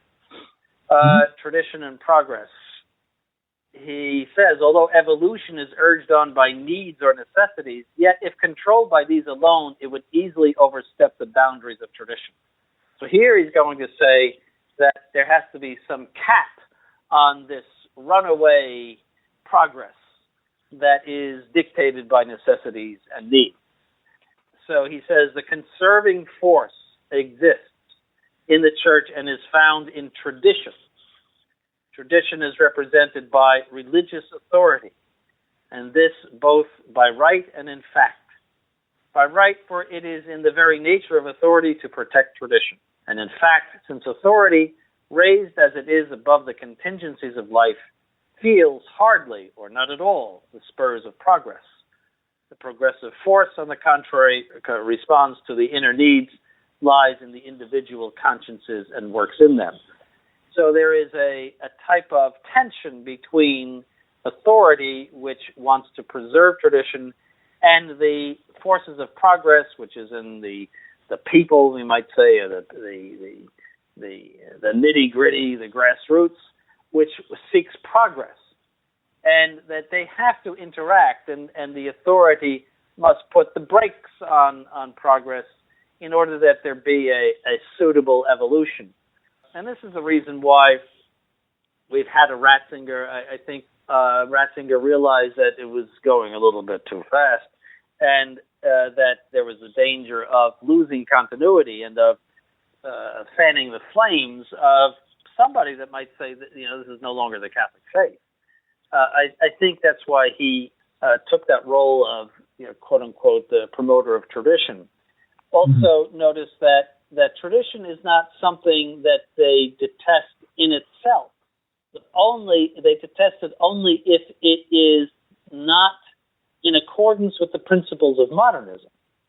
So the traditional Latin Mass is not necessarily an object of detestation for them. It is, if that's your needs, if that's your necessities, if that's your pick-me-up, fine. But you must accept it as a way of expressing the modernist principle. You must accept the modernist principles. We won't let you have it unless you accept the modernist principles. And this is what I believe SSPX is faced with now. They are not going to accept a society that says, as it did to a certain extent in the past, that Vatican II is a lot of rot. I mean, if you look at some of the statements of Archbishop Lefebvre, he's quite strong about Vatican II. And there was a time when he was denouncing this and that and this and that. Well, that voice, to a great extent, has fallen silent since 1991. Obviously it has. But, there has not been a continuation of that constant barking at the Novus Ordo for its modernist extravagances. To the contrary, it's very, very quiet. And, for example, even Bishop Felle said of Bergoglio, he's a genuine modernist. Well, he backtracked on that. He mollified that later because they know that they have to get into the modernist system. They have to be good modernists, and they can have their niche in their side chapel of tradition, provided they adhere to the modernist system. And provided they say that the modernist reform, Vatican II, is all essentially good, perhaps a little imperfect, but all essentially good, that it's conducive to heaven, that it is the true faith. They can hope to reform it. They can give Vatican II an interpretation which pleases them in the spirit of diversity, of theological diversity. They have to become an act in the big tent, like the elephants are on one side and then, the acrobats are on the other side. Well, they have to become an act. That's the only way that they will go in. And they have been preparing themselves for that. They have fallen silent. They are watchdogs that have no bark. For many, many years now. There's been nothing. Did you hear Bishop Felle make some sermon against that horrid video of apostasy that Bergoglio put out around Epiphany? No, the silence. Comparing. Yeah, no, the silence has been deafening. Yeah. If that had been Archbishop Lefebvre, it would have been all over the newspapers. He would have called a big conference. He would have said this is an insult to Almighty God, to our Lord Jesus Christ. He would have gone on and on and on about it. Now, I'm not absolving him. He's the one that gave impetus to the idea of hooking up with the modernists. I'm not absolving him, but I am saying that despite all, he did react strongly to things like that, and that voice has not been around since 1991. And that's a long time. That's 20-some years. And they have fallen into this trap of modernism, of the modernist system. And this is because they regard these modernists as popes. If you regard them as popes, you must somehow reconcile with them. It's a drive in you to hook up with the Pope. A Catholic has to be subject to the Pope. He has to be with the Pope. And for as long as you see those people, those modernists, as the authority of the Catholic Church, you have a drive in you to submit to them and to be subject to them. Mm-hmm. And that's the whole reason why that thing is going to founder. In the sense that it won't founder as an organization, but it will founder in what they were meant to be. In their original purpose, it will founder, it will collapse in their original purpose, and they'll just become, something like what's in Brazil, one of these type of, Society of St. Peter or something like that. I should get back to tradition and progress, but that's the idea of authority, is to be a break on the progress. Also, authority does not mind tradition, as long as it is in the modernist system. That's why SSPX can hope for a rehabilitation by the modernists, because they are willing to accept the modernist system. It's a very important point. So, they can have a place, too, in the big tent. Mm-hmm. I think we have blasted that sufficiently. Are you ready to move on to paragraph 28, then, which is continue change, or is there anything more to say on tradition? Actually, I think we're still in 27. Okay. The modernist complex encyclical says that the modernists express astonishment when they are reprimanded or punished. Oh, poor me. And it's true, they did. This is written in 1907. These people were mostly very well-educated people, the modernists, and they consider themselves saviors of the church because they were bringing the church out of the Middle Ages. And so that authority should come down upon them was just absolutely incredible. But they have no care for authority. The encyclical says, let authority rebuke them if it pleases. They have their own conscience on their side and an intimate experience which tells them with certainty that what they deserve is not blame but praise. Again, that applies very much to the recognize and resist people. That even though we are thumbing our nose at authority, as they see it, we are the ones to be praised and not blamed, because we are upholding traditions and the people in Rome are not. See, so they very much fall into the modernist definition, the SSPX and the recognize and resist people. The encyclical goes on. Then they reflect that after all, there is no progress without a battle, and no battle without its victims. Remember what Stalin said, that you can't make an omelet without breaking some eggs, in referring to his mass murders. And victims, they are willing to be like the prophets and Christ himself. So that's how the modernists saw themselves in this era, that they were the victims, that the church will eventually accept this, and there are quotes to that effect, that with time, everything will go their way. Very, very chilling quotes of that nature. Just stay in the church, it will work itself out, we will eventually prevail. Quotes from modernists. I have them in my church history course from modernist books. So it's necessary to play the victim, that the church is not caught up with us yet. It is necessary to be the martyr, to shed blood, so to speak, for this cause. We have to be patient. Time will be on our side. And the awful part of it is that it's all true. Mm-hmm. That the time was on their side. They stayed in, and that's a whole other show to do, is how they managed to prevail. But they managed to prevail, and now we have what we have. The encyclical says, their sole grief is that it remains deaf, meaning authority, to their warnings. For in this way it impedes the progress of souls. But the hour will most surely come when further delay will be impossible.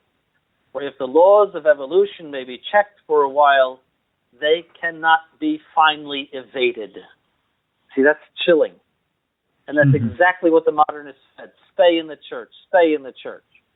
and fight it and move on. And you'll see that because the forces of evolution, I mean, this comes from Loisy, it comes from Tyrrell, they are so strong that nothing can stand up to it. Mm-hmm. It's very, very... And it says, while they, the modernists, make a pretense of bowing their heads, their minds and hands are more boldly intent on than ever on carrying out their purposes. So they are full of zeal, a horrid, evil zeal, for carrying out this intention of totally transforming the church on the principles of modernism. And it says, and because it is necessary for them to remain within the ranks of the church in order that they may gradually transform the collective conscience. So they bow their heads, okay, we submit, Holy Father, all with the intention of one day transforming the collective conscience. That's exactly what they did. Mm-hmm. And here it is in 1907, we're being told. Again, that's why I say you cannot understand fully what is going on in the church today unless you read this encyclical very, very carefully and absorb it. Pius X knew exactly what he was talking about. Mm-hmm. Okay. 28, the previous condemnations of modernism. Mm-hmm. He says, it is thus, venerable brethren, he's talking to the bishops, for all encyclicals were meant primarily for bishops, that for the modernists, whether as authors or propagandists, there is to be nothing stable, nothing immutable in the church. Here we go again. There's the same warning that it's all fluid. It changes every day. It says the weather changes every single day. The church goes through an evolutionary process. And that's why the Novus Ordo conservative is doomed. If he thinks that he can put some stop to this, if he thinks that through an election of some sort of conservative that this is all going to stop, or at least be brought to some sort of compromised peace, he is deceived. It just won't happen. He might get a Ratzinger in there for a while where there's a respite. But, we saw that their hopes were dashed at the election of Bergoglio. They were in a depression because they thought that Ratzinger was the hope of the future in the sense that it had stopped, that there had been a stop in the evolutionary process, and that finally we can have a series of popes that will keep sanity. Not that Ratzinger was sanity, he was a heretic, but they kidded themselves into thinking that he was because he wore those beautiful vestments and he permitted the traditional Latin Mass. So they made a type of God out of him and thought that this is the course of the future. And it absolutely was not. They don't understand that Vatican II is the problem. Vatican II was the impetus for all of the evolutionary process in the Catholic Church, and that the only way that you're going to solve the problem is by dumping Vatican II. Vatican II is the source of the problem. Everything that we've suffered for the past 50 years comes from that awful council, and it's got to go. Mm-hmm. I'll be happy to burn those documents. If anyone would like to elect me the Pope, I will burn those documents as the first thing to do. Public, solemn burning. Well, we can only... I might be arrested for climate, the smoke and the fire. might be bad for the climate, but so be it. Well, we can only hope.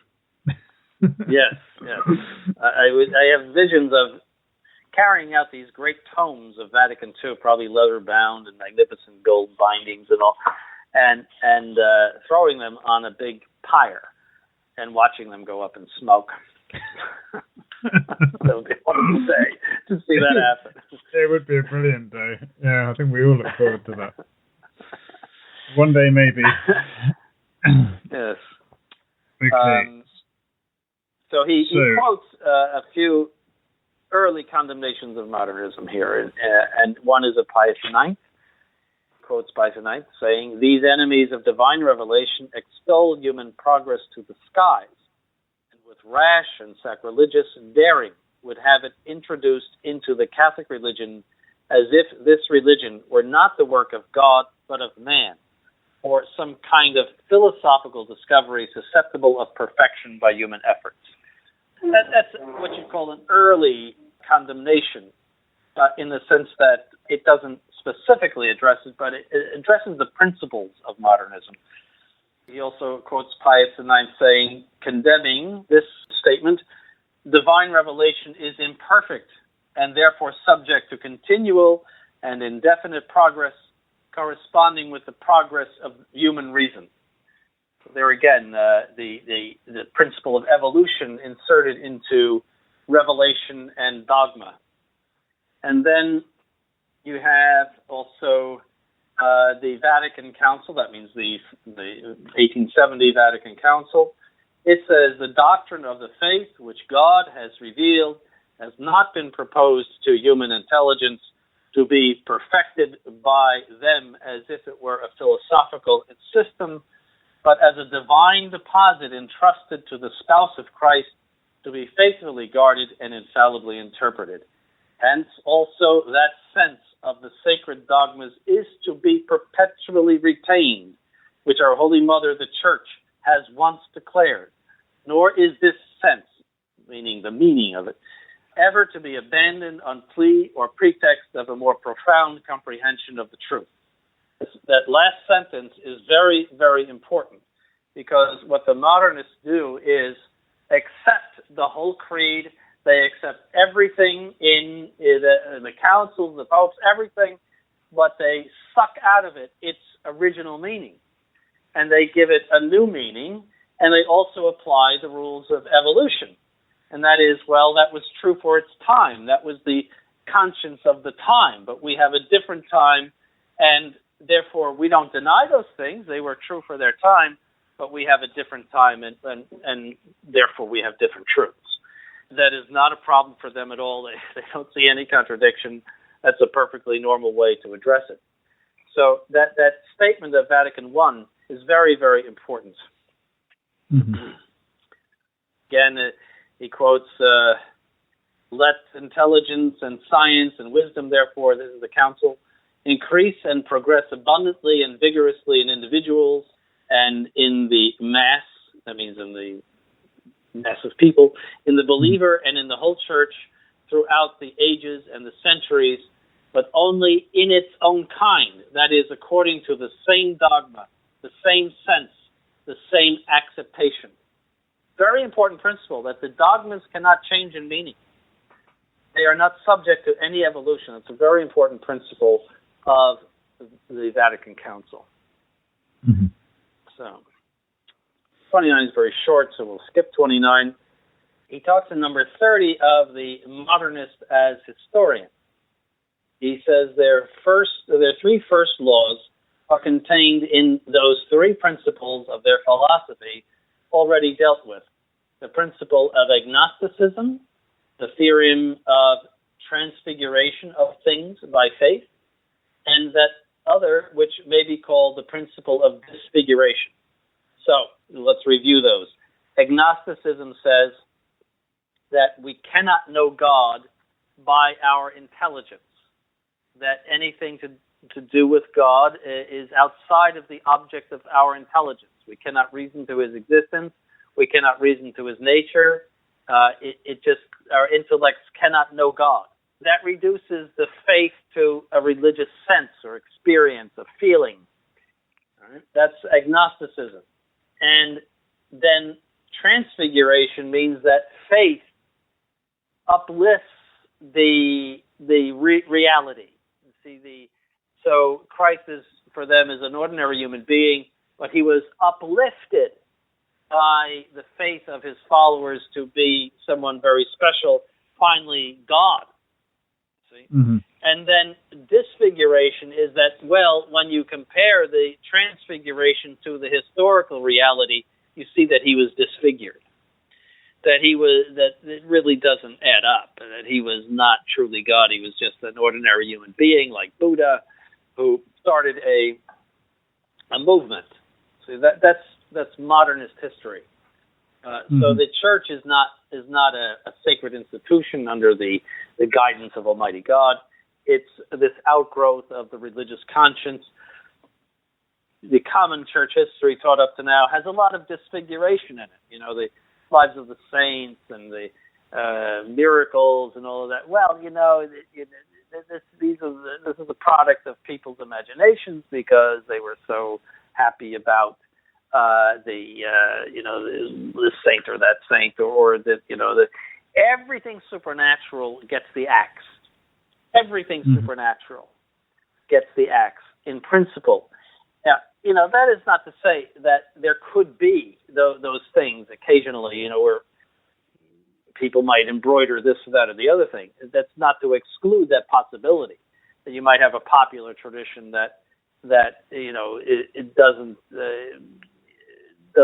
conform to the reality, and the church is aware of that, and the church has pulled out of certain lives of the saints certain things that cannot be proven, and or doubtful. But the modernist idea is that everything is subject to that principle. Everything is disfigured. If it is supernatural, it is disfigured. It can't be true. So, what's left? You have this. You have absolutely no evidence of God. It's just this natural organization, like a nation or a corporation. And so, for example, they talk about the Christ of history and the Christ of faith. Christ of history is the ordinary human being who had an extraordinary religious experience. The Christ of faith is that he's the Son of God and that he performed all these miracles and so forth. The same is true of the sacraments of history and the sacraments of faith. The sacraments of history are just purely natural things that were cooked up by the apostles or even the early Christians. They decided to have certain externals to excite the faith. And then later on, these were transformed into things that Christ established and as the necessary means of salvation, and that a whole theology was built up as a result of this transformation that was done. So everything gets the axe according to that. So he says, it becomes necessary, therefore, to eliminate also the accretions which faith has added, to relegate them to faith itself and to the history of faith. So that means you get this, like a dual personality in a Catholic, where, there's the world of faith. He says, I think it's in this encyclical, these modernists can get up on Sunday and give the most edifying talk, a beautiful speech or a sermon about a saint or some, and then in the classroom during the week they deny everything because they're dual. If they're speaking according to faith, well then all of these things are true. If they're speaking according to history, they're all not true, and they don't see any problem with that because truth for them is a completely personal thing. It's whatever is true for you. It has nothing to do with objective reality. Mm-hmm. That's the how modernism treats church history. Thus, they will not allow that Christ ever uttered those things which do not seem to be within the capacity of the multitudes that listen to him. Do they think, well, these are ignorant people? Christ could not have said these things because they would have been meaningless to these ignorant people. Therefore, we can't take this. We have to reject it as a third century accretion or something like that. Oh, there's so many books written like that. They're skeptics, aren't they? They're skeptical about everything. They just don't believe anything, really. They're not skeptical, they're deniers. The agnostic in them denies everything supernatural. The only world of the supernatural is faith, which is all based on just a personal experience and does not connect with the intellect, does not connect with reality. It's all interior. So that's the way they address it. No, they are faithless people. There's no Catholic faith in these people. There's no virtue of faith. They don't believe anything. The virtue of faith cannot tolerate this.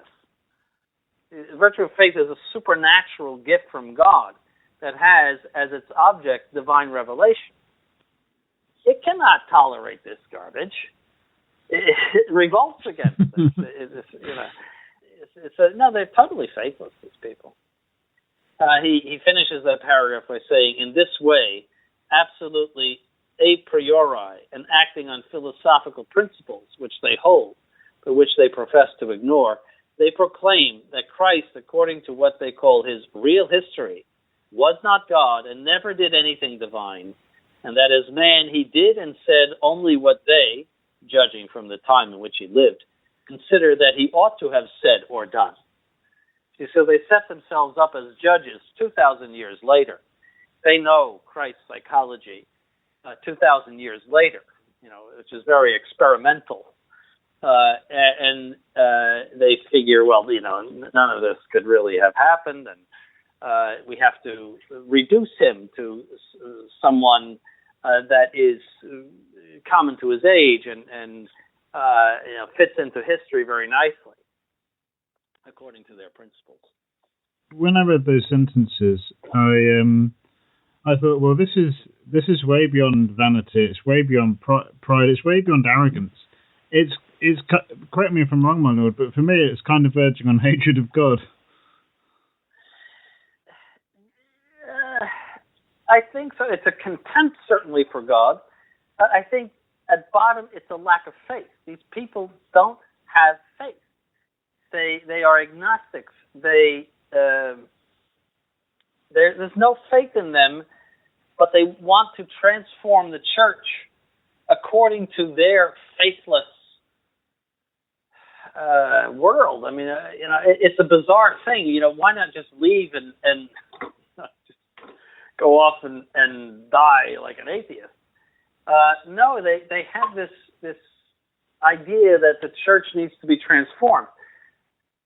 It's certainly diabolical. I mean, where would they come up with that? If you were honest, you'd just say, well, I don't agree with what the Catholic Church is taking off.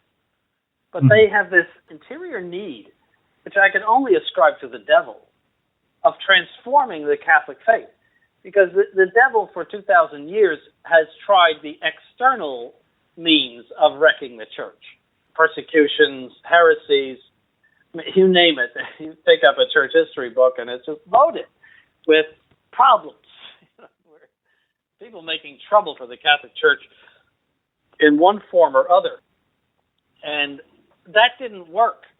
So the most efficacious thing that the devil could do is a transformation. Because you can destroy something either by killing it or by changing its nature. By denaturing it or changing its essence. You can destroy it. And so the Catholic Church conceivably could be destroyed by changing its very essence, its invisible qualities, keeping the same structures, but changing its invisible qualities, namely its faith, its doctrines, everything that we believe but cannot see. And that has wrought more destruction than Henry VIII, than Martin Luther, than Photius, and all of the heretics combined in the history of the church, and all of the rotten kings and emperors who gave it all sorts of trouble from the beginning. That has wrought more destruction in these 50 years, which is not a long time for the church. It's just brought it to ruin, incredible ruin, and it's certainly the coup de grace of Satan. And I think these people probably were conscious agents of Satan, but certainly unconscious agents of Satan. Right. Well, we would like to remind you that you are listening to Popes Against the Modern Errors, Pascendi Dominici Gregis, Part 2, on the member-supported Restoration Radio Network. I am your host, Matthew Gaskin, and I am delighted to be joined by His Lordship Bishop Donald Sanborn of Most Holy Trinity Seminary, Brooksville, Florida. Today we've been discussing Pope St. Pius X's great encyclical Pascendi Dominici Gregis on the programme of the Modernists. We want to remind you that this Popes Against the Modern Era show is a production of the member-supported Restoration Radio Network. All rights are reserved and any duplication without explicit written permission is forbidden. To obtain permission, please write to mail@truerestoration.org. So, my lord, going on to paragraph 31, where Pope St. Pius X addresses criticism and its principles in the modernist system. Yes, a criticism means comparing texts, and usually biblical texts, to see if they are correct reading. In itself, there's nothing wrong with that, because there are many readings, because there are many copyists, and sometimes the copyists were, not paying attention the way they should, or their handwriting was bad. Things, didn't get copied the way they ought to. So there is always St. Jerome did it. He had to compare many of the texts of the Hebrews and take the best reading. The translators of the Septuagint had to do it. So that there's nothing wrong with what textual criticism in itself, but the modernists, of course, make a mess of it. That's what he's talking about here. He expounds in 31 what he already said about, that there's a Christ of history and then there's a Christ of belief. So he reiterates that. 32 is the principles of criticism. He says, since the cause or condition of every vital emanation whatsoever is to be found in some need or want, it follows that no fact can be regarded as antecedent to the need which produced it. Historically, the fact must be posterior to the need.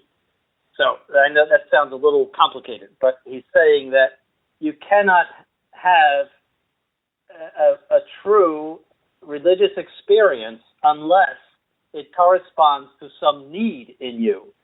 Therefore, anything at all in history or in the sacred scripture which does not correspond to the typical needs of the times must be eliminated. It cannot fit. You see? That's what their criticism is. Well, St. Paul's conversion springs to mind immediately. St. Paul didn't have any need to be struck off his donkey on the way to Damascus. He wanted to go and kill some Christians, not be converted. Yes. No, they sit in judgment of all of these things 2,000 years later. And don't forget, too, that they are living in an age which is very, very pleased with itself. This is the late 1890s, early 1900s, when all sorts of inventions are being made, all sorts of discoveries in all the sciences, engineering, medicine, biology, radiology, the radio itself, the motor car, all of these things are being invented. So their lives have changed. I mean, if you were born in 1850 and arrived in 1900, say, so many things changed. Electricity, photography, even movies. I mean, I think the first movie was made in 1896. Recordings, many, many things. There was even a recording of Leo XIII, very early recording. So they're all puffed up with the idea that we have arrived at super knowledge. So we open these books now with all of this knowledge that we have, and we can pronounce on every single word. And again, they're approaching with this idea of religion that it proceeds from some interior need. So any religious thought, any religious fact has to be subject to that principle. So he says, the critic takes in hand the documents dealing with the history of faith and distributes them period by period so that they correspond exactly with the list of needs, always guided by the principle that the narration must follow the facts and the facts follow the need. It may at times happen that some parts of sacred scriptures, such as the epistles, themselves constitute the fact created by the need. Even so, the rule holds that the age of any document can only be determined by the age in which each need has manifested itself in the church. So, for example, the modernists hold, and at the time it was Harnack and various others, he was a Protestant, but he was a modernist, that the early Christian community wrote down the Gospels in the 3rd century, in the 200s, and that these are not the writings of these people that they claim. Because the needs are far greater in the Gospels than they could be in the 1st century AD. See, so it took 200 years for these needs to develop and evolve, and finally they wrote down these Gospels, divinizing Christ and making up all these miracles that he did. That is the common thing that is taught today. I don't think that this is something that was wiped away by Pius X. That's what you commonly hear. So if we go to 33, then he talks about modernist confusion, how they essentially contradict themselves. He says, from the beginning to end, everything in it is a priori, and an a prioriism that reeks of heresy, a very important point. A priori, for the layperson, let me explain that. That means to approach something with a prejudice. A priori means from before in Latin, from before. So if you go in with the idea that, well, no supernatural event can be true, it had to be made up by somebody, that's an a priori. So you go into the Gospels with this a priori, and you start slicing away everything that it doesn't fit in your opinion. And he says it's an a prioriism. That means it's a prejudice, essentially, that reeks of heresy. That they know that they are destroying the sources of revelation, but they don't care. It's a very important point. Their whole attitude is heretical. That's the essential point of that paragraph 33. Mm-hmm. And then 34, he talks about the modernist treatment of the Bible.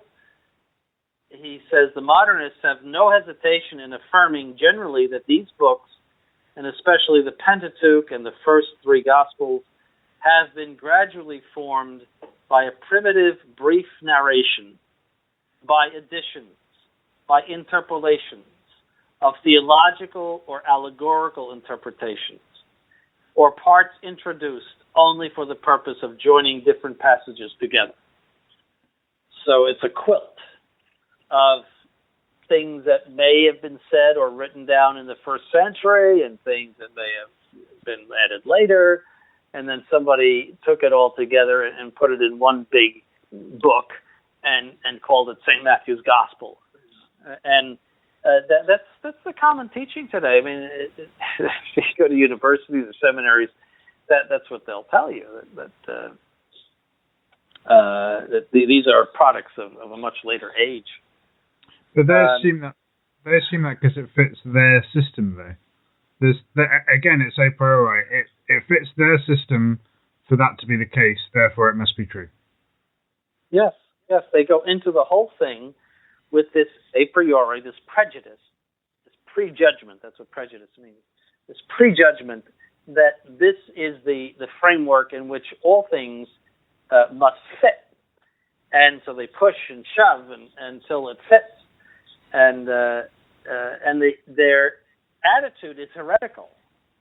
That's this very framework that they want to fit everything into is heretical because it reeks of heresy. Mm-hmm.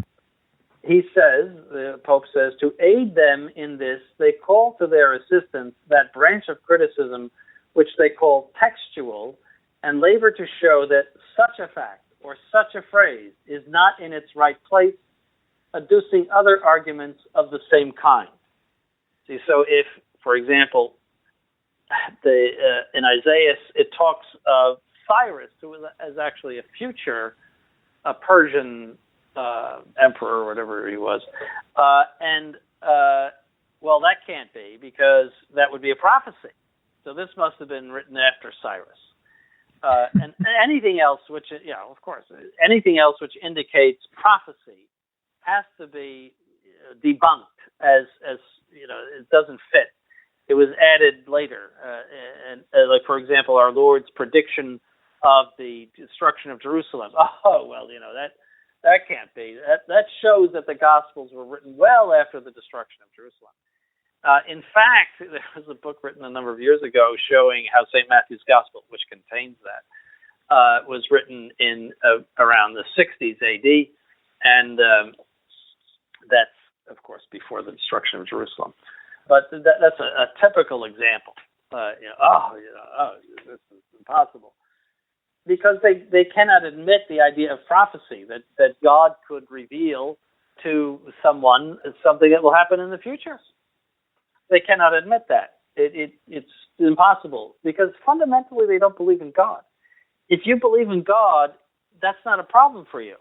So of course he could tell somebody. He can do whatever he wants. But if you don't believe in God, that's a big problem.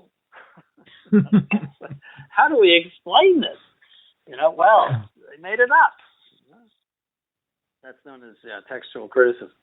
He says, to hear them descant of their works on the sacred books, in which they have been able to discover so much that is defective, one would imagine that before them nobody ever turned over the pages of sacred scripture. St. Ambrose, St. Jerome, nobody found these problems. St. Augustine, St. Thomas Aquinas, all of these great scripture scholars, St. Bernard of Clairvaux, St. Basil, St. Gregory Nazianzen, St. John Chrysostom, no, they were all nincompoops and bimbos. But 2,000 years later, we finally have discovered this. The Pope says, the truth is that a whole multitude of doctors, far superior to them in genius, in erudition, in sanctity, have sifted the sacred books in every way, and so far from finding in them anything blameworthy, have thanked God more and more heartily, the more deeply they have gone into them, for his divine bounty in having vouchsafed to speak thus to men. And then he gets sarcastic. Unfortunately, these great doctors did not enjoy the same aids to study that are possessed by the modernists, for they did not have for their rule and guide a philosophy borrowed from the negation of God and a criterion which consists of themselves. Boy, is that a scathing sarcasm. But very true. Very, very true. Yes, I mean, these people coming along after so many years discovering this stuff is absurd and pitiful. Mm-hmm. He goes on, and this is the same paragraph 34, I believe we're in. He says, we have clearly indicated the historical method of the modernists. He says that their principles consist of agnostic, immanentist, and evolutionist criticism. That's very important. So, again, he's always hitting on their fundamental principles: agnosticism, that we cannot know anything about God with our intellects; immanentism, what we know about God is only a feeling that comes from within us; and evolutionism, that is, our religious feelings are constantly subject to change, and everything with it, including the church and dogma and liturgy, everything else. Mm-hmm. And so he's saying that these are always present. He says, this being so, it is much a matter for surprise that it should have found acceptance to such an extent among certain Catholics, this criticism.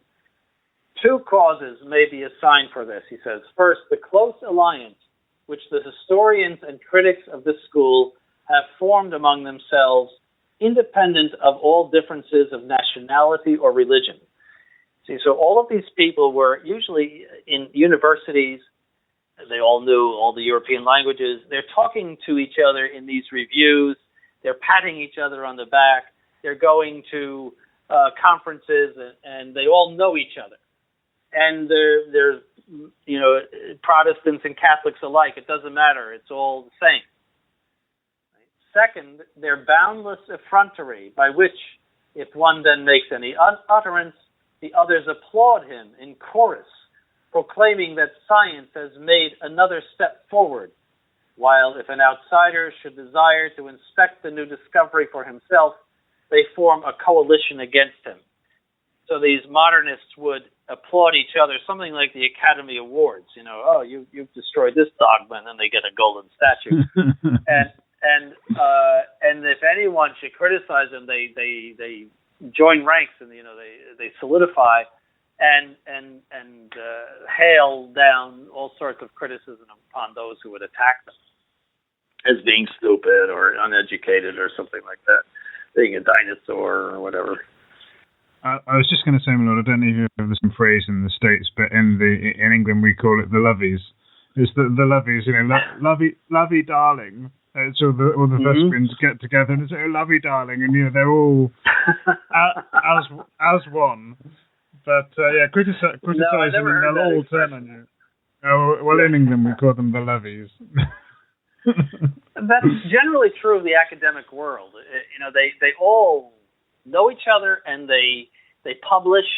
They say, "Oh, I loved your book," and "Oh, I loved your book," and there is a vanity, an incredible vanity that operates in them. That they all respect each other and are all equally liberal. No one can disagree; otherwise, they are an outcast. That's true generally of the academic world, which is not very academic at all. Then we get into paragraph. Well, academics should be completely objective, and it shouldn't matter who thinks what. But unfortunately, vanity is a very strong force, especially in men. As opposed to women, men are very conscious of thinking and believing what other men think. Women less so. But men are attracted by a vanity of thought. Okay. We're on 35 now, and this is the modernist as apologist. Now, what does that mean? Apologetics, in the Catholic sense, is the science of pointing out to someone through very objective external arguments that the Catholic faith is the one true faith outside of which there is no salvation, that it is the one Christian church that Christ founded, and that if you hope for salvation, you better join it. That's known as apologetics, and the church, ever since, I would say, the Protestant Reformation, has engaged in this science of proving the I'd say, divinity of the Catholic Church, the divine origin and qualities of the Catholic Church. Bossuet was very influential in that. St. Francis de Sales and others making arguments against the Protestants who were constantly ripping against the Church. So as time went on, and especially in the 18th century when Kant and others were, the rationalists, Voltaire, were absolutely destroying not only the church but also belief in God himself or itself. Meaning belief, became more and more necessary to respond to these people, and the 19th century was yet another greater onslaught, and so this science became very perfected by the early part of the 20th century, and so that's the science of apologetics. Apologetics means defense. Apologia, or apologia in Greek, means defense. How it evolved into apologizing in the English sense of saying you're sorry, I don't know. It seems the almost opposite of its original meaning. But apologetics is to defend the Catholic faith as it is the one true faith. And as I said, in the Catholic presentation of it, it's totally objective. These are your motives for credibility. This is why you should believe. And then you have a look at the life of Christ. You have a look at the teachings of Christ. You have a look at the life of the church. Prophecies and miracles. All of the motives that make up what we call the motives of credibility. The science urges the act of faith. If you have the motives of credibility, then you should believe. It's all very logical, as always. The Catholic faith is always very clear. Well, the modernist cannot bear that. The modernist says we can't know God. Logic and philosophy mean nothing. We can't know any of those things. There are no prophecies. Those are all made up. Those are all fairy tales. The miracles are all fairy tales. The Gospels are all fairy tales. Or things that were written down, So they just eliminate everything. So what's left but the religious experience, your needs. So he says, the Pope says, the aim the modernist, sets before himself is to make one who is still without faith attain that experience of the Catholic religion, which, according to the system, is the sole basis of faith. See, so you have to have an interior experience of faith in order to be a Catholic. Now, this is Bergoglio. He says that his faith is an interior experience. It's an encounter with Jesus. He says that all the time. Now, needless to say, that strips it of dogma. It strips it of anything objective. It's just an encounter with Jesus. That's my faith. Right? And so he's a perfect modernist in that sense. They show that the Catholic religion is endowed with such vitality as to compel every psychologist and historian of good faith to recognize that its history hides some element of the unknown. See, not that it is divinely founded, but that there's something in it that we can't explain. And that something is this hidden God in humanity. You see, this whatever you want to call it, this spark of something in human beings. And so he says, to this end, it is necessary to prove that the Catholic religion, as it exists today, is that which was founded by Jesus Christ. That is to say that it is nothing else than the progressive development of the germ which he brought into the world. So you're going to show, the modernist is going to show, not that Christ founded an institutional church. Oh, goodness, no. But that he preached the gospel and therefore founded a movement, something like Buddha, and that this, what we call Catholicism in the Roman Catholic Church, is the authentic heir to this movement that Christ founded. So that's the extent of it. That the religious experience that Catholics have are genuine and that they are in accordance with what the religious experience of Christ. He says, hence it is imperative, first of all, to establish what this germ was. And this the modernist claims to be able to do by the following formula. Christ announced the coming of the kingdom of God, which was to be realized within a brief lapse of time, and of which he was to become the Messiah, the divinely given founder and ruler. Then it must be shown how this germ, always imminent and permanent in the Catholic religion, has gone on slowly developing in the course of history, adapting itself successively to the different circumstances through which it has passed. So this is a genuine evolutionary process from an original germ, something like human beings coming from monkeys.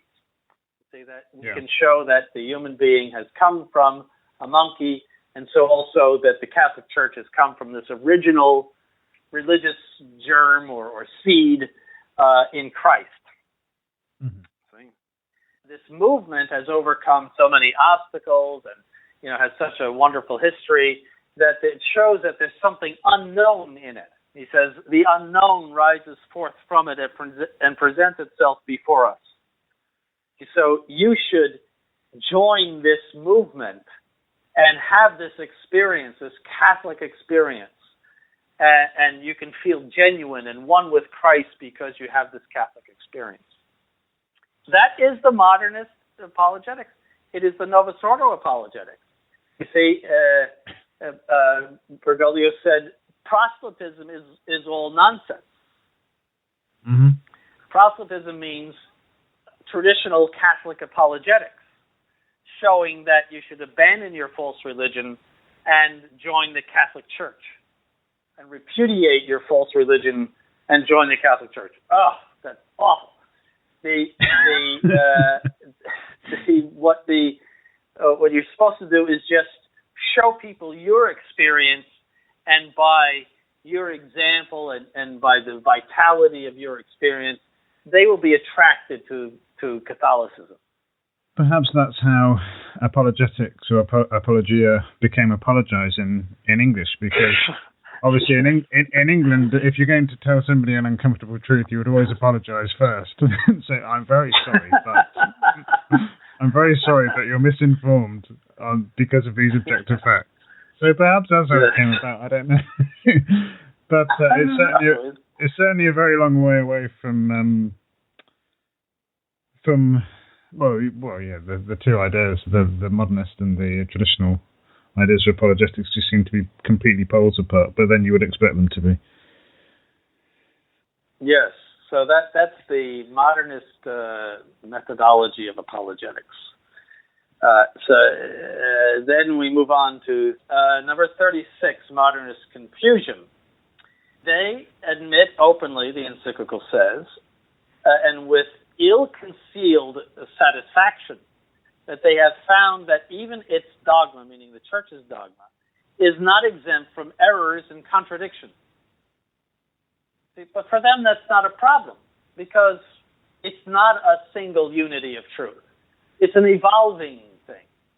So you have some errors and contradictions. What Trent says is not what we would say today. It continues.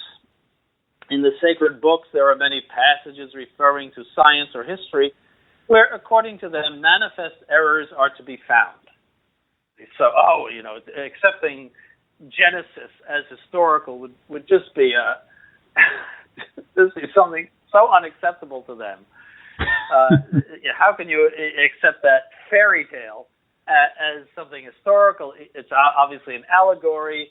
And, it all happened for monkeys anyway, so, we don't need to pay attention to it. It's just a way of, speaking to a primitive people. That's typical of the modernist. He says, in them, history and science serve only as a species of covering to enable the religious and moral experiences wrapped up in them to penetrate more readily among the masses.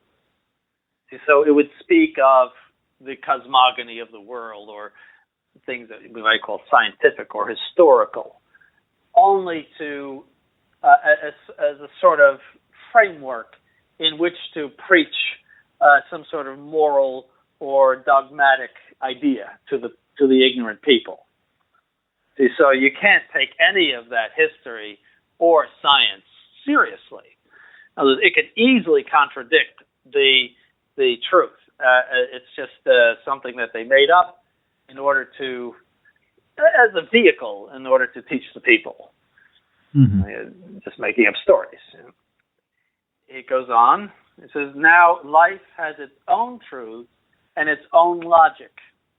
Very important point. See, they repudiate objective logic, objective truth. Life has its logic. That is, what is true for me. What means something to me that in such a way that I put it into effect. See, that's the truth of life. That's the logic of life. And he says it's quite different from rational truth and rational logic, belonging as they do to a different order, namely truth of adaptation and of proportion, both with what they call the medium in which it lives and with the end for which it lives. Finally, the modernists, losing all sense of control, go so far as to proclaim as true and legitimate whatever is explained by life. That's a very important point as well. See, in evolution, if something happens, then it's right and true. If the frog becomes a prince, well, then that's right and true, because there is a force pushing all of it that is really a type of divine force. It's a world spirit that is pushing evolution. So anything that happens is good and right, no matter what it is. That's very Hegelian.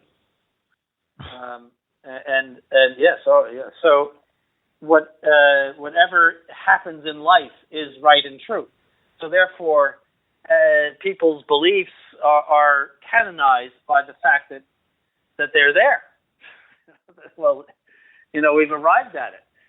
and we think this now, and therefore they're all right and true, provided, of course, they're liberal. If they came up with any idea, yes, they have to be liberal.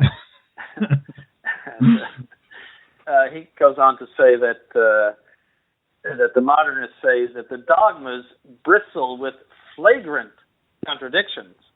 But what does it matter, since apart from the fact that vital logic accepts them, they are not repugnant to symbolical truth. Vital logic means the logic of life. If they're true for us, if they mean something to us, well, who cares if they are repugnant to, if they contradict each other? It doesn't matter if there's contradiction, because they mean something to us. Very, very prevalent idea in modernism and in Novus Ordoism. That this is a new experience we have. This is life now. They're not bothered by contradiction. If you say to a Novus Ordo, well, the Catholic Church taught in 1562 or something in the Council of Trent this, well, so what? Yeah, it means absolutely nothing to them. The continuity of what he calls symbolical truth, that means logical truth. That continuity is meaningless to them. They don't care what the Council of Trent taught. They don't care what the Nicene Council taught or the Nicene Creed. It doesn't matter as long as what is happening now is true for me and corresponds to my life experience. It's as important to them as Paddington Bear liking marmalade sandwiches. They just don't care. That must be an English thing. Oh, do you not have Paddington Bear? Oh, it's a story. No, you gave us an English example. But don't forget, we're speaking to a very broad English-speaking world, so that's fine. Okay. Well, he was. I'm sure I used some Americanisms on you. No, it's fine. I understand them. It's just a story about a Chilean. He's a Chilean teddy bear who was found at Paddington Station. He didn't have a name. No, he's not. He's from Peru, actually. So he's from Peru, and he didn't have a name. And the family took him in and looked after him. It's just a story, a children's fairy tale. And he liked marmalade sandwiches. That was what he used to eat, is marmalade sandwiches. So that's as important. So the point was that this sort of children's fairy tale about a mythical cuddly bear that was found at Paddington Station. They didn't know he didn't have a name, so they just called him Paddington because that's where they found him. And that's worth as much to the modernists as what the Council of Trent taught. Yes. So he goes on. To continue there, he says, are we not dealing with the infinite, and has not the infinite an infinite variety of aspects? This is Pius X expressing the mind of the modernist.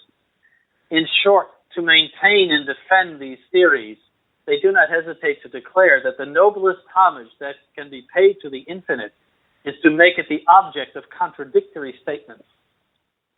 That is Schelling, that the infinite it contains what is contradictory in this world, that it's all one in him.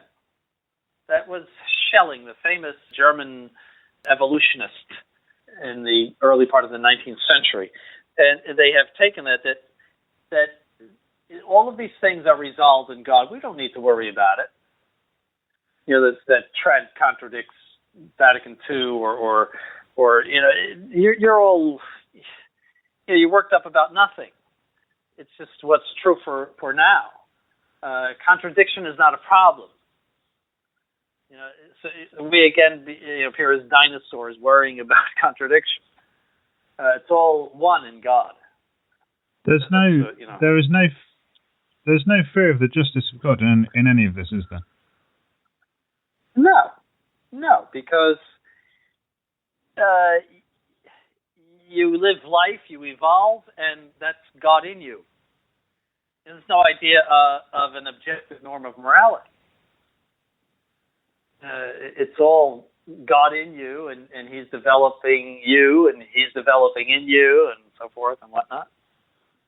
So, getting back to apologetics, they endeavor, this is number 37, in fact, to persuade their non-believer that down in the very depths of his nature and his life lie hidden the need and the desire for some religion, and that this and this not a religion of any kind, but the specific religion known as Catholicism, which they say is absolutely postulated by the perfect development of life.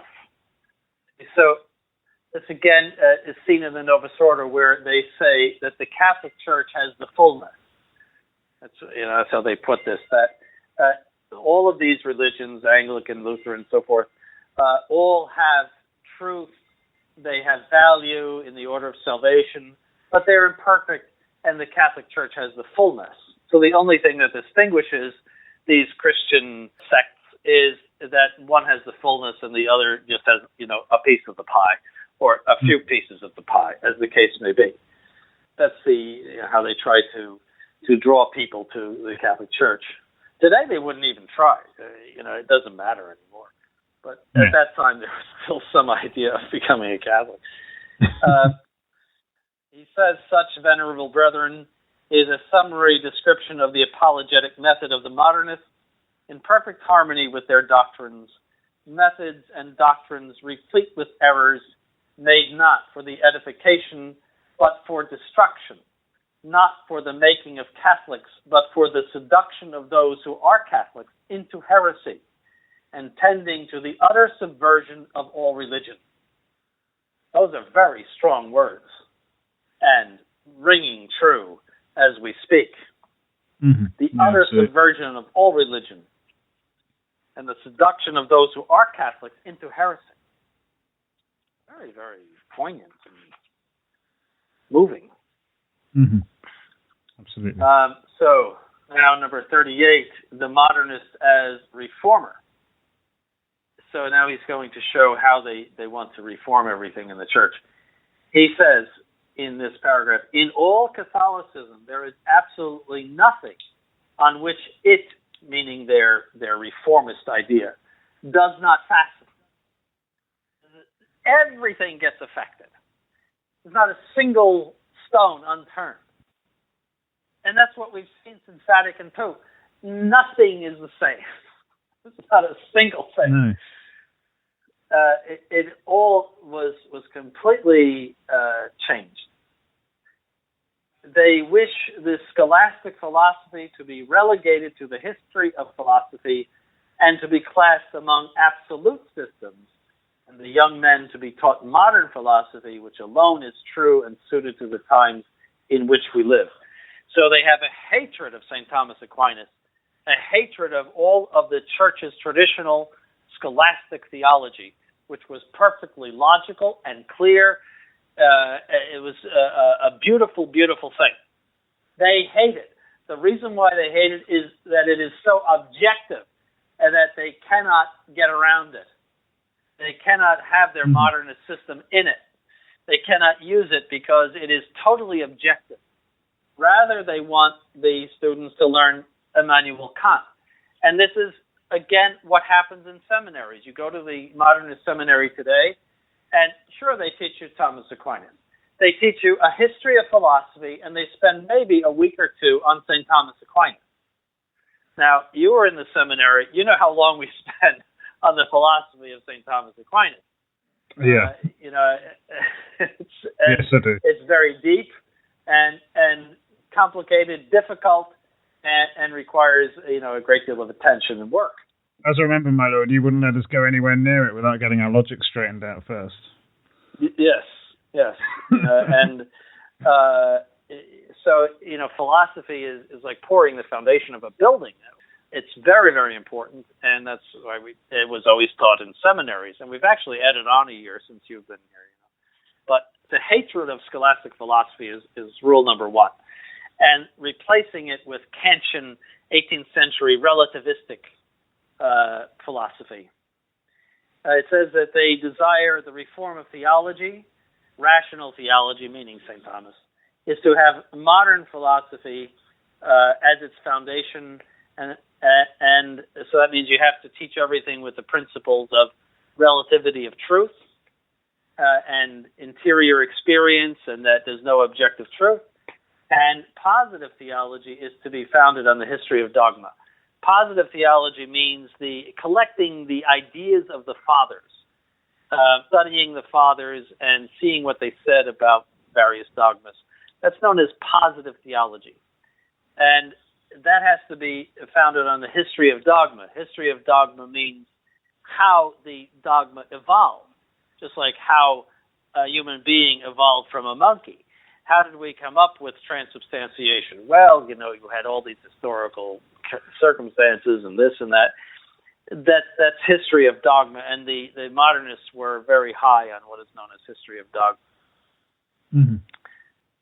He says, dogmas and their evolution, they affirm, are to be harmonized with science and history. See, so just as sacred scripture has to be harmonized with science and history, so dogmas and their gradual development have to be harmonized with science and history. So therefore, there's a historical context to dogma, which affects the dogma. You see, people may have been upset about this or that, so then they made this dogma. But you have to, well, now we're not so upset about it, so it doesn't apply anymore.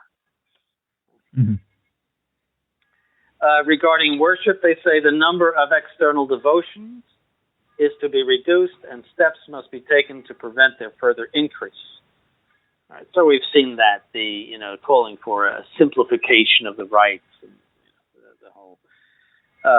They insist that both outwardly and inwardly, it, meaning the ecclesiastical government, must be brought into harmony with the modern conscience, which now wholly tends toward democracy. A share in ecclesiastical government should therefore be given to the lower ranks of the clergy and even to the laity, and authority, which is too much concentrated, should be decentralized. So in short, they want to democratize the Catholic Church. It's ecclesiality and what we, synod and all that stuff.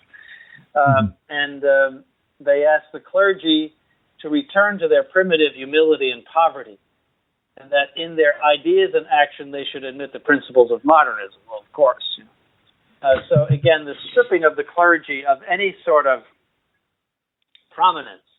So you get the Father Bob, the priest in the sweatshirt and the shorts, and they come up to us all the time and ask who we are, and you bishop, and I'm Father Bob, and you meet them in airports, and what do you say? Yeah. They're erect. I mean, they just look like slobs, and you almost pity them. And usually two of them, and you pity them. It's like, look at you. You feel like saying that. Once I did. I was in a restaurant, and this Redemptorist came over from the bar. He was sitting at the bar, and he was in the typical outfit. He was in his cups. I think that's my grandfather used to say that. It was from Belfast. I think that's an Irish expression, to be in your cups. So. And so I let him have it. I said, St. Alphonsus would be ashamed of you. You should be in your Redemptorist habit. You should be in a monastery. And here you are, in your cups at a bar. The bar was over, in a different part of the restaurant. I was not in the bar, but he comes up to me and tells me about himself and all. And so I just let him have it. Usually I don't, but I was disgusted at that point. And but I usually just pity them. I mean, what kind of they're just useless, meaningless people or something. In a way, I feel sorry for them. They're really victims. And when you think of the glory of the priesthood and what the priest should be, according to all, St. Joseph Cafasso and all of the great writers concerning the priesthood, it's such an exalted thing. And the modernists have turned the priest into just a ragamuffin. Do you understand that word? Do you say that word? Yes. Yeah, absolutely. Yeah, just, not even, he doesn't even have externals of respect. Nothing is left. And he says they call for the suppression of the celibacy of the clergy, which, by the way, we talked about recently in a show on Francis Watch, that this is the next thing coming up, is doing away with celibacy. And then he says, St. Pius X says, what is there left in the church which is not to be reformed by them according to their principles? rhetorical question, which is rings so true today. The whole thing has been blown up like Hiroshima. Because the faith is an integrated whole. You can't attack a part of it without attacking all of it. So you have to destroy all of it. No. Yes, but this is a particularly bad germ. I mean, it gets into everything. It's not an isolated heresy, or it's not like the Phocians who rejected the papal authority. It's like a virus that gets into all of your documents and destroys all of them. Yeah, that's a good good analogy to it. It just has the possibility of destroying everything in the Catholic faith, and indeed it has. It just has wreaked havoc. Okay, I think that's a good place to cut this show off then, my lord. Next show, we will continue to follow St. Pius X as he discusses the causes and remedies of modernism, and we will then ask your lordship to provide your summarising and closing comments on this most important encyclical. Are there any summarising or closing comments on this particular issue, or would you like to leave it to the next episode? No, I'll leave it till the next episode, because it is a whole. It is something that you have to review. It's so much. I just would like to summarize the whole encyclical in a way. Okay, well, thank you very much. As we close out this episode, we have covered paragraphs 20 to 38 of Pascendi Dominici Gregis of Pope St. Pius X. And I want to thank you, Lordship, for your time in being with us on this episode. I was glad to be here. Well, once again, my lord, thank you for your time, and we will talk to you again next month as we continue the series. God bless you. Thank you. Goodbye. Goodbye. If you have any questions for His Lordship or feedback on this episode, please contact us at modernerrors@truerestoration.org, and we will pass along your questions or comments to His Lordship. All of us here at member-supported Restoration Radio hope that you found this show to be informative, helpful, or beneficial to you and your faith. In return, please think of offering a Mass, a Rosary, or even a simple Ave for our work the next time you pray. For the Restoration, I am Matthew Gaskin. May God bless you. This program was brought to you free of charge by the sponsorship of Novus Ordo Watch. See for yourself that the Church of the Second Vatican Council is not in fact the Catholic Church of the ages. Go to novusordowatch.org.